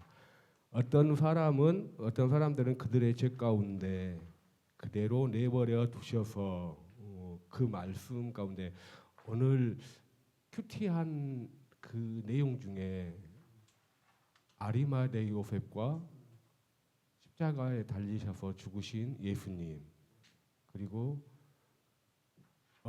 그것을 보면서 가슴을 치면서 그냥 돌아서는 사람들 그리고 도와주고 싶었던 마음은 있었는데 어쩔 줄 몰라 하면서 멀리에서 보고 있는 사람들 그리고 그 가운데에서 용기를 내어 예수님의 시신을 거두신 아리마대의 요셉 이게 오늘 어떻게 보면은 이 모든 게 하나님의 예정된 계획이었으며 저는 이제 이런 생각을 했거든요. 왜 이 정말 모든 것을 다 끝내고 난 뒤에 그냥 돌아서서 가버리는 그 무리들 내 뒷모습을 보면서 엄청난 큰 죄악인데도 이게 허무한 거예요. 그냥 뒤돌아서서 가버리니까 끝났나?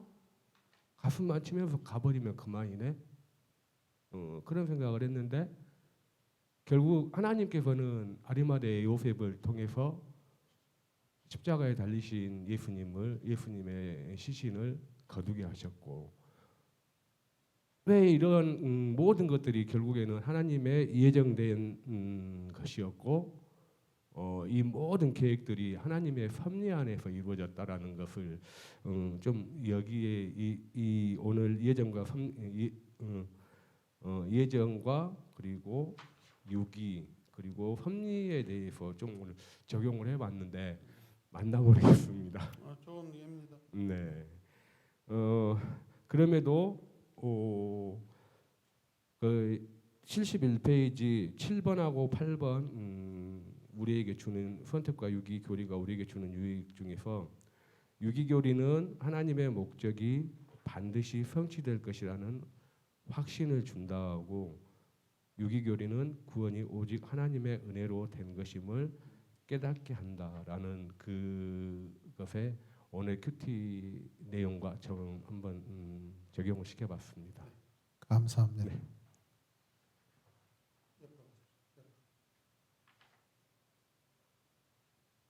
네, 영수자 집사입니다. 오늘 예정 부분에서 하나님의 모든 인격적인 존재, 도덕적 피조물이 예정의 대상이 인격적인 존재라는 것을 오늘 새롭게 알게 된 것 같고요. 섭리에 대해서 섭리의 세 가지 요소 중 보존, 협력, 통치 가운데 통치는 하나님이 만물을 자신의 계획과 목적에 따라 주권적으로 다스리고 자신의 신성한 목적을 이루기 위해 행하시는 지속적인 활동을 의미한다. 이 부분 말씀하시면서 우리 삶의 최종 목적지로 하나님의 지속적인 활동과 인도하심이 있다는 것 또한 새롭게 아는 시간이었습니다. 감사합니다. 손예수 권사입니다. 저는 그 예정의 두 부분에서 선택과 유기, 예정은 하나님의 주권이고 의로운 선택과 하나님의 의로운 유기로 나눈다 해서 제가 이걸 읽어보면서 의로운 유기에 물음표가 갔었어요. 유기라는 게 어떻게 의로운 유기가 있을 수 있을까? 하나님이 죄를 짓는 자를 그냥 내버려 두시고 보고 계시는데 그걸 어떻게 해서 의롭다고 말씀하셨을까? 이런 게 좀 의문이었었어요. 근데 이제 제가 와서 성경 공부를 하면서 그 끝까지 회개하고 돌아오기를 기다리시는 사랑의 하나님, 그 유기를 생각하게 되는 거예요. 그러면서 그 공부하는 순간에 그 십자가에서 예수님이 돌아가실 때 두 강도가 있었을 때 하나는 회개하고 돌아오고 하나는 회개하지 않는 거, 거기에서 의로운 유기가 적용이 되더라고요. 그래서 너무나 감사한 거예요. 아, 진짜 하나님은 끝까지 기다려 주시구나. 그 죄인 한 죄인은 회개하지 않으므로 자기가 하나님을 기다리셨지만은 둘이 다 유기는 했어요. 제가 이제 생각하기에 둘이 다 유기는 했지만은 하나님이 유기를 하고 기다리셨지만 한 그 죄인은 강도는 회개하고 돌아옴으로 구원받았다는 거. 그거에서 정말 하나님이 끝까지 우리를 숨이 끊어질 때까지 기다려주시는 하나님이시구나. 그게 하나님의 그 본질이 사랑이시구나. 그래서 의로운 육이라고 표현하지 않았을까. 이렇게 해서 의문이 풀려서 너무나 좋았었습니다. 그래서 말씀하실 때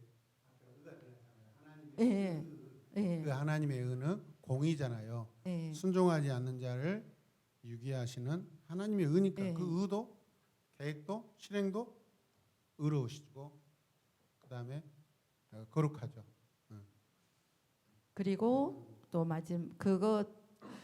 우리가 어떠한 관계 속에서 하나님과의 관계를 시작할 때 그 죄인의 모습, 죄인의 모습으로 시작하지 않고 하나님과의 그 완전한 관계, 창조 때 회복의 관계, 그렇게 시작이 된다는 그게 참 또 저한테는 와닿아서 우리가 정말 어떠한 문제가 있었을 때 그 나를 회복해 하신 하나님, 나를 창조하기 전에 모든 걸 다 갖춰 놓으시고 나를 만드신 그 사랑의 하나님을 생각하면서 다시 회복해야 되겠다.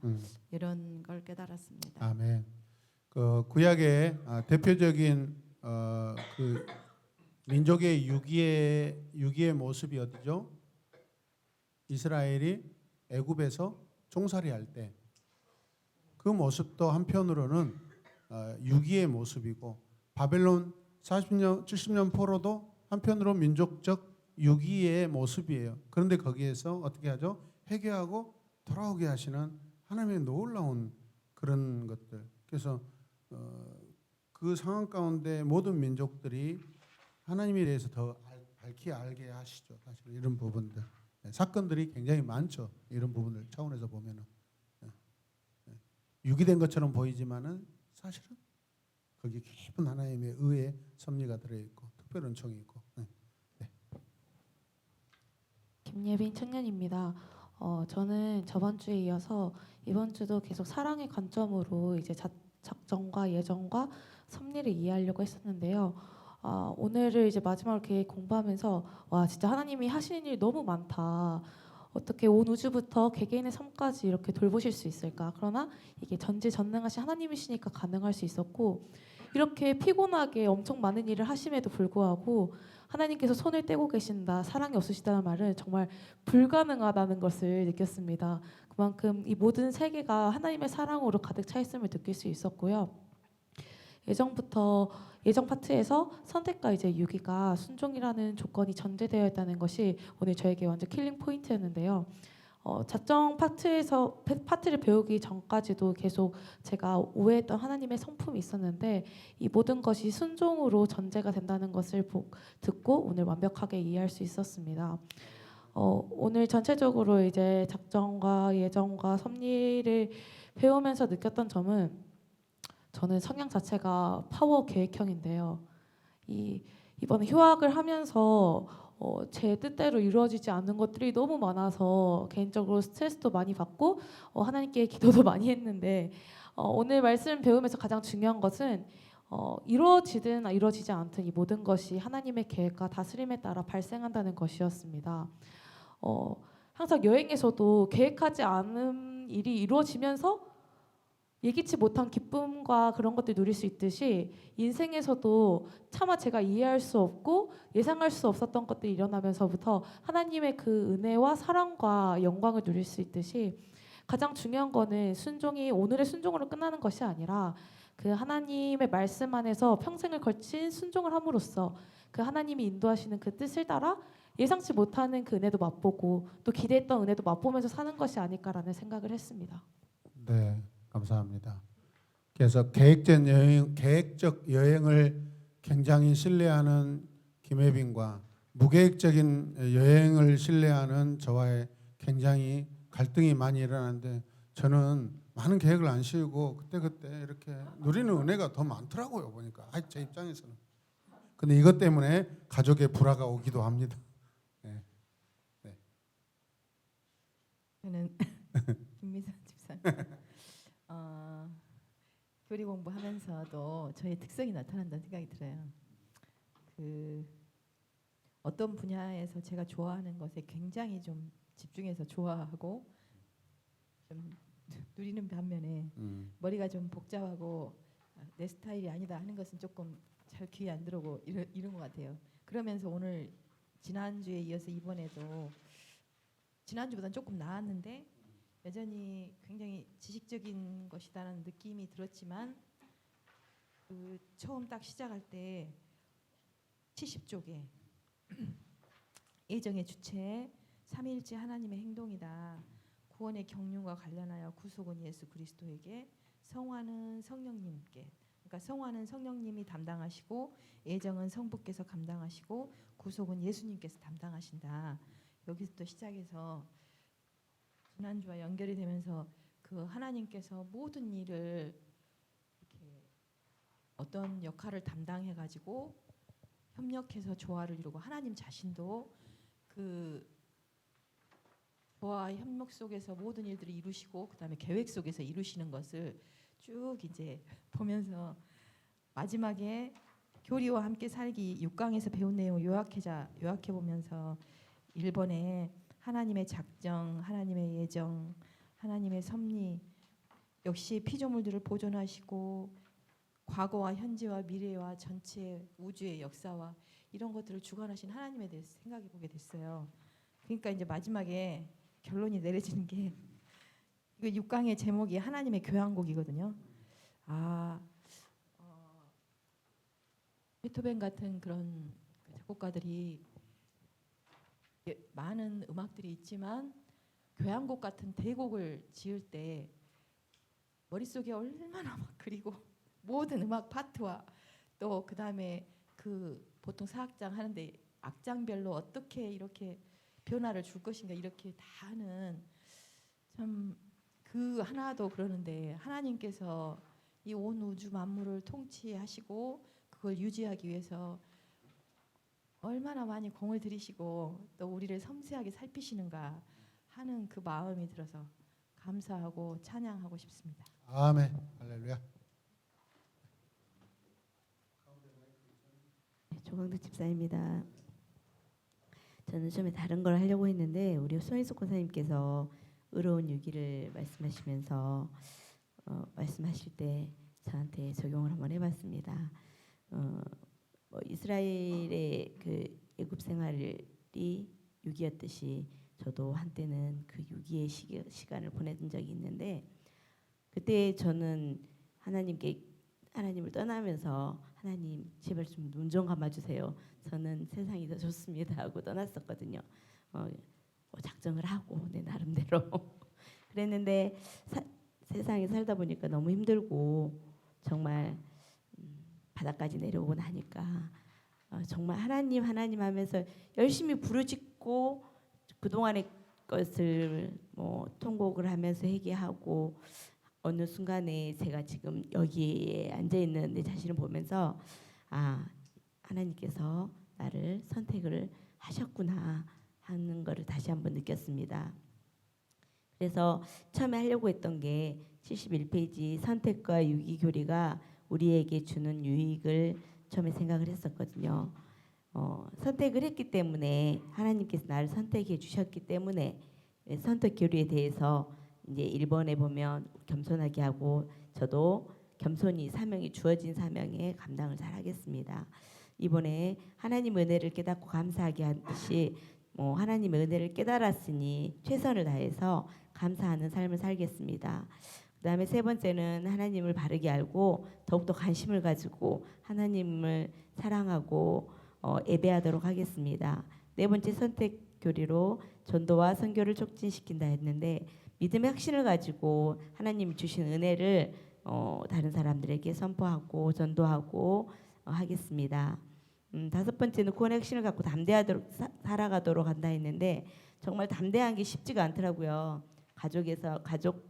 저 같은 경우는 양가에 한 번도 신앙생활 한 사람이 없기 때문에 혼자서 신앙생활 하는 게 가히 쉽지만 않아서 날마다 기도하고 또 선포하곤 하지만 이 담대함에서 자꾸 무너지기도 하고 합니다. 앞으로는 더욱 열심히 기도하면서 여섯 번째 능력 있는 기도를 하게 해준다고 하셨는데 하나님을 향한 확신을 가지고 더욱더 열심히 기도하겠습니다. 그리고 일곱, 여덟, 아홉 번째 보니까 유기는 하나님의 목적이 반드시 성취될 것이라는 확신을 주게 해준다는데 정말 그렇습니다. 제가 유기된 자로서 그게 지금 이 자리에 있는 것이 은혜이고 내가 어떠한 것도 할 수 없었지만 지금 이 자리에 있는 것이 하나님의 은혜라는 것을 다시 한번 깨닫고요. 열 번째 결론을 보면서 선택과 유기교리는 성경에 있는 명백한 진리이다. 그 진리는 하나님의 뜻이고 방법이고 하나님의 사랑이라는 것을 이 시간 다시 한번 절실히 깨닫습니다. 감사합니다. 감사합니다. 네, 양정문 집사입니다.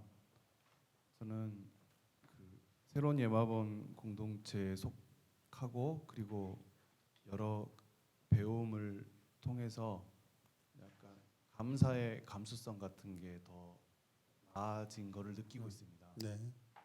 그러니까 어느 날 문득 옷장을 열었을 때 누군가 옷이 개져 있고 빨아져 있고 정리가 되어 있으면은 그것은 누군가의 희생과 그 희생이 아마 가족에 대한 사랑으로 이루어진 결과물이라는 것을 알아챌 수 있는 경지까지 갔습니다.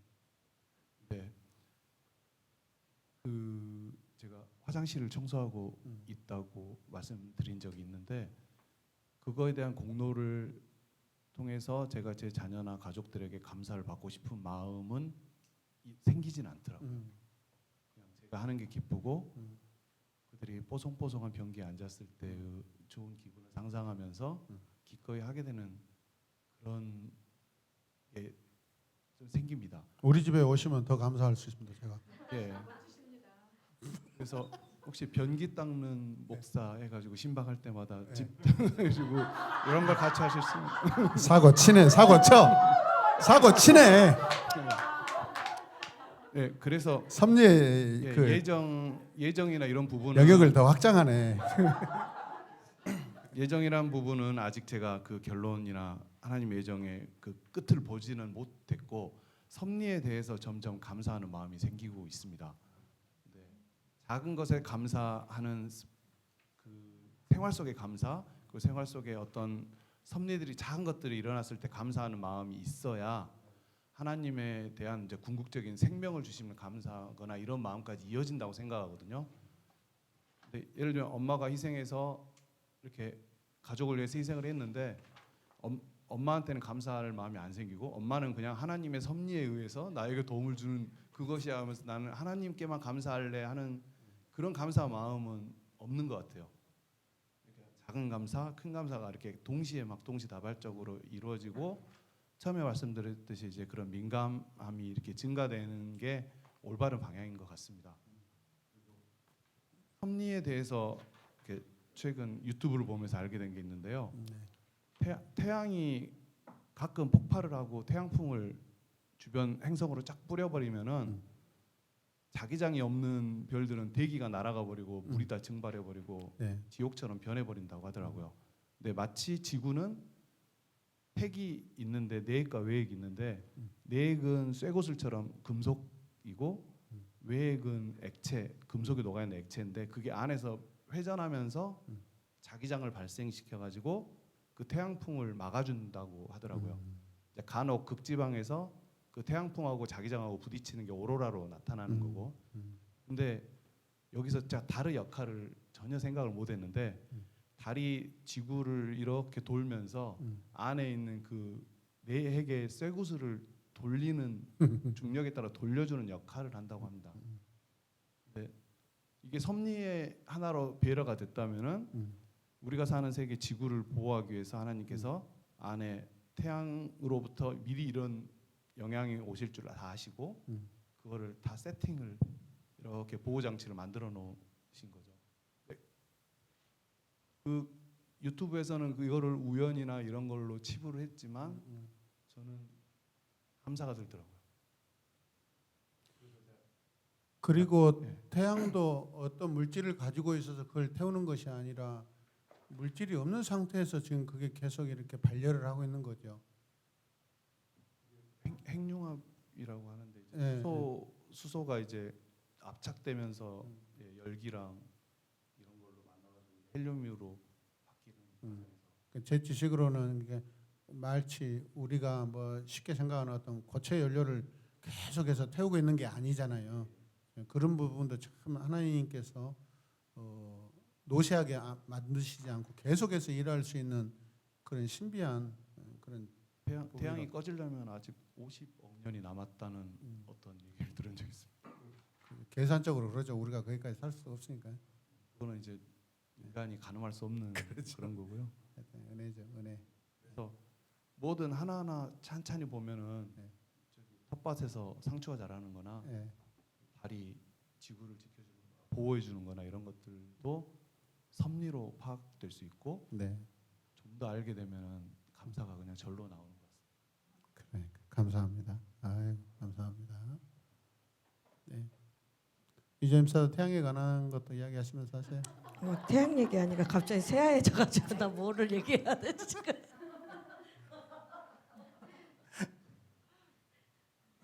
이주연 집사입니다. 오늘은 예정과 섭리를 통해서 또 하나님의 깊고 넓은 사랑을 또 느끼는 시간이었고요. 예정의 두 부분 선택과 유기에서 예전에 나는 하나님의 의로운 유기를 선택했던 자였지만 새로운 에마본 교회를 통해서 또 40일 말씀 통해서 나는 하나님을 떠났지만 하나님께서는 나를 떠나지 않고 같이 계셨다는 것을 또 느끼게 하셨으며 그 선한 계획 가운데 있었음을 또 감사하는 시간이었고 이제 이 모든 선택과 유기 가운데 조건부가 있음을 또 오늘 배우는 시간이었습니다. 선택받은 자로서 하나님을 신뢰하고 계속해서 순종하며 하나님을 경외하는 삶을 살아가는 제가 되길 원합니다. 그리고 섭리 가운데서 하나님의 계속적이고 지속적인 일하심을 보면서 참으로 좀 감사하는 마음이 좀 많이 느꼈습니다. 제가 최근에 꿈을 꿨는데 좀 웃기긴 하지만 좀 꿈을 꾸면서 또 회개와 또 기대와 남편이 찬양단에 쓰는 꿈을 꾸면서 하나님께서 또 이거 예정하시고 또 섭리하셨고 또 여기 마지막에 교리와 함께 살기 위해서 그 잃어버린 영혼에 향한 안타까움과 목마름 또 오는 사람 명단이 누구냐 이렇게 했을 때 번뜩 남편이 생각이 들면서 또 친구 예전에 한 번 왔었던 친구가 있는데 또 셋째를 가졌어요.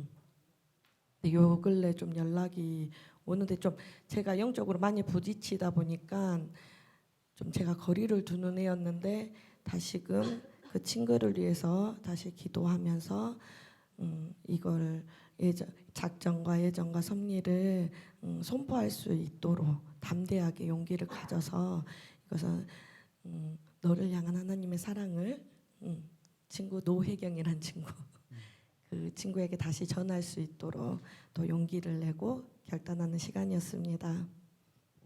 아멘. 너는 하나님이 너를 사랑하시기로 예정되어 있어. 이렇게 그런 축복의 권면도 괜찮죠.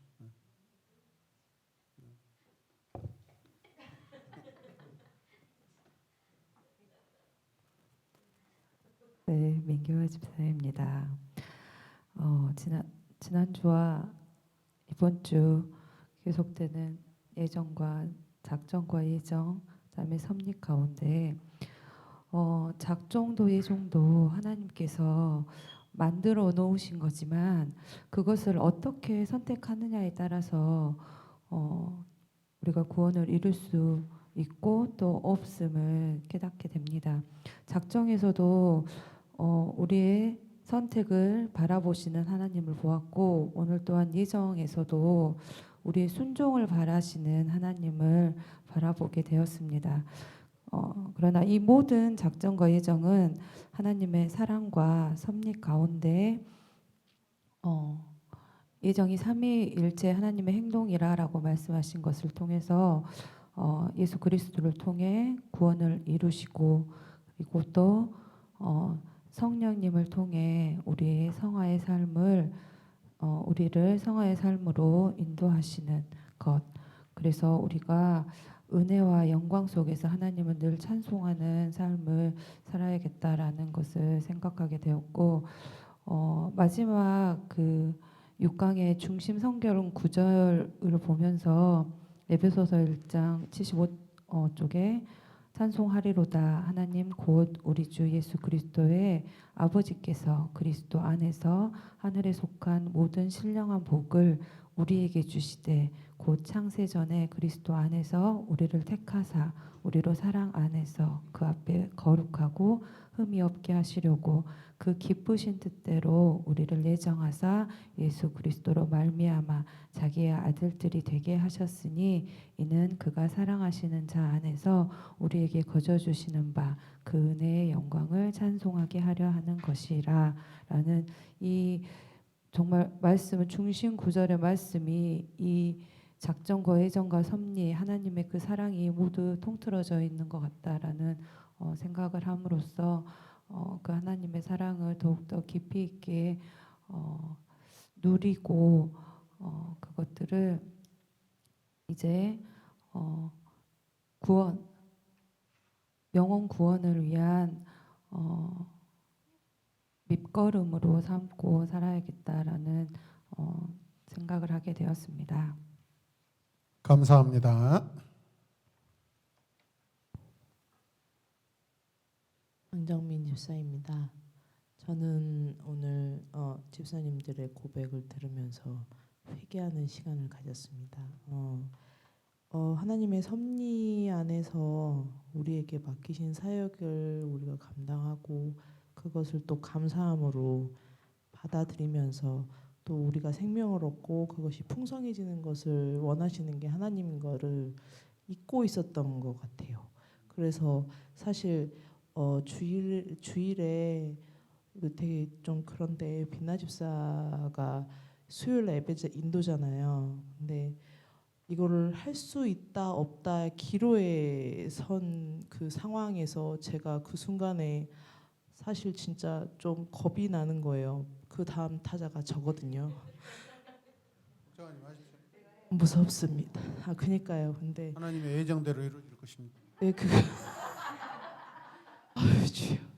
그것이 쉽지 않더라고요. 상당히. 그래서 막 문선미 팀장님한테도 막 가서 막 물어보고 막 빛나 집사님한테도 가서 계속 시동생이 오냐 마냐 계속 귀찮게 물어보고 제가 순종을 해야 하는데 그러지 못하고 혼자 머리로 잔머리를 뻘뻘뻘 굴리는 그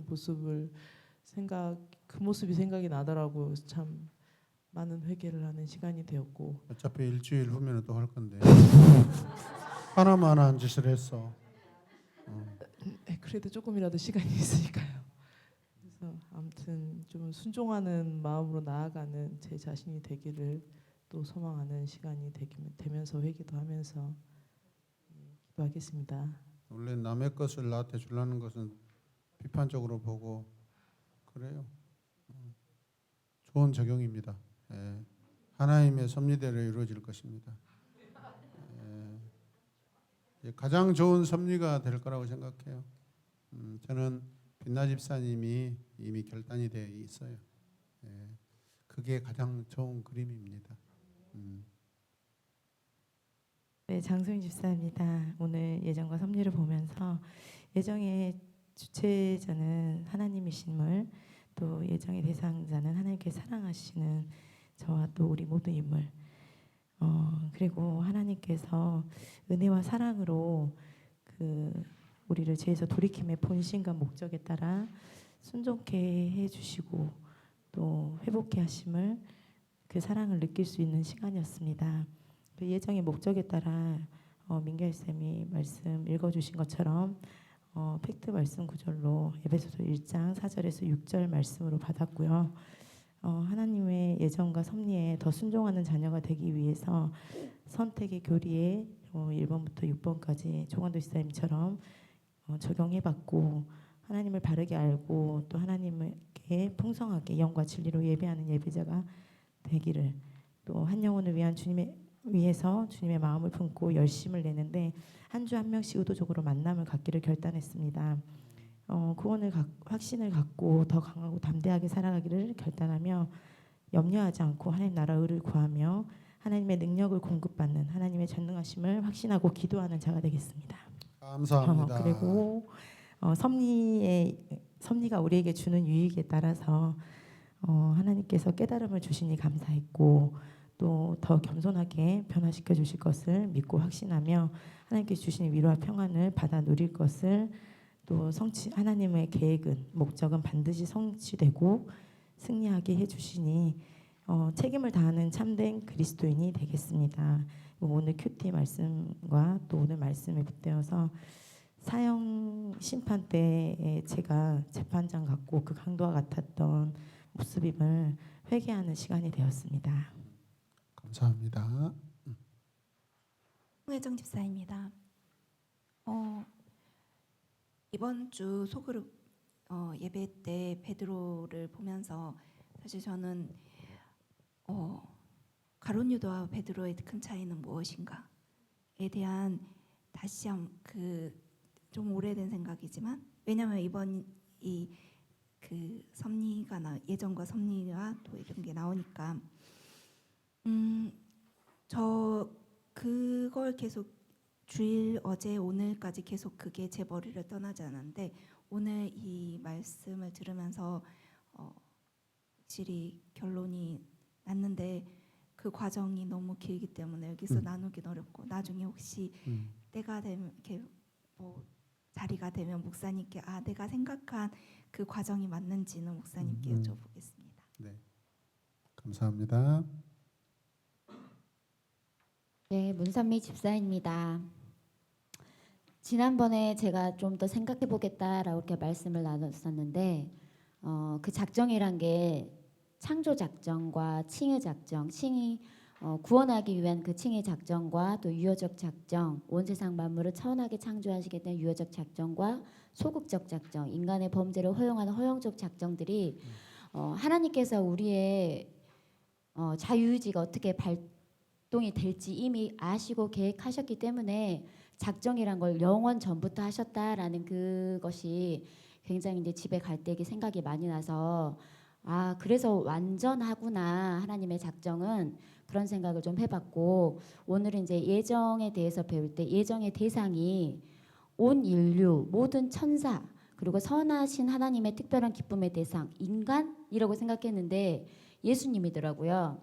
그래서 하나님께서 영원전에 작정하셨고 예정의 대상으로서 하나님 본인 자체가 예수 그리스도가 되셔서 우리에게 예정의 두 부분 선택과 유기를 주셔서, 그 예수님께서 우리가 정말 회개하고 예수님을 선택하느냐 예수님을 버리냐에 따라서 이게 우리가 선택이 되고 유기로 버려진다라는 생각을 좀 하게 됐고, 그 삼위일체 하나님을 통해서 삼위일체 하나님이 그 예정의 대상 속에 예수 그리스도가 오시고, 그다음에 우리가 성화하는 과정 가운데 성령 하나님으로 우리와 함께 하나님의 섭리를 함께 이루어 가시는 것이구나 하면서 삼위일체 하나님과 좀 같이 한번 생각해보는 시간이었습니다.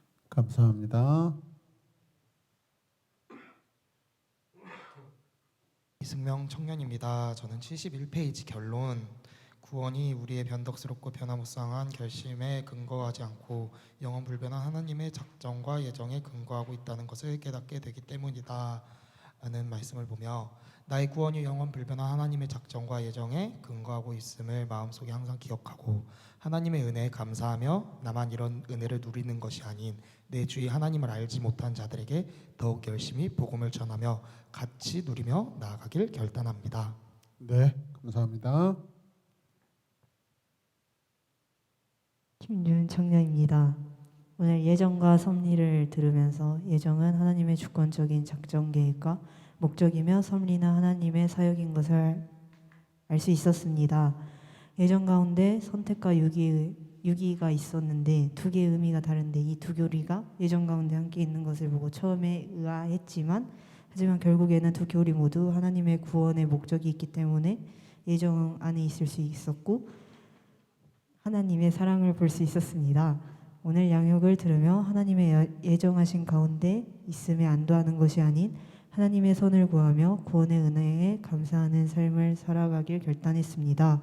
그리고 순종에 그치는 것이 아니라 하나님의 목적을 믿고 하나님의 공급을 구하며 순종함으로써 살아가길 결단하였습니다. 아멘. 감사합니다. 보편적으로 다 여러분들이 은혜를 또 많이 받으시고 잘 강의를 이해하신 것 같아서 너무 감사합니다.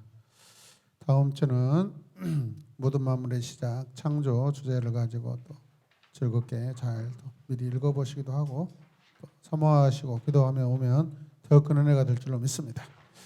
하나님 감사합니다. 우리를 이렇게 사랑하신 하나님 감사합니다. 또 우리 눈앞에서 우리를 사랑하시는 것을 보여주시기 위하여 예수님을 또 보내주시고 또 우리 안에 계속해서 우리의 사랑이 확증되게 하시고자 또 성령 하나님을 또 우리 안에 내주하게 하신 하나님 감사합니다. 모든 성도들과 가정과 자녀들 삶 가운데 늘 성령이 충만하고 함께 동역하고 또 새해를 이루어가는 우리 모두가 되게 하여 주시옵소서. 위층에서 또 공부하는 우리 자녀들 하나님 축복합니다. 영혼과 심령 또 모든 육체가 늘 강건하도록 은혜 베풀어 주시옵소서. 예수님의 이름으로 기도드리고 또 온라인으로 함께 참여하는 모든 성도들도 주 예수 그리스도의 이름으로 축복하며 예수님의 이름으로 기도드립니다. 아멘. 감사합니다. 수고하셨습니다.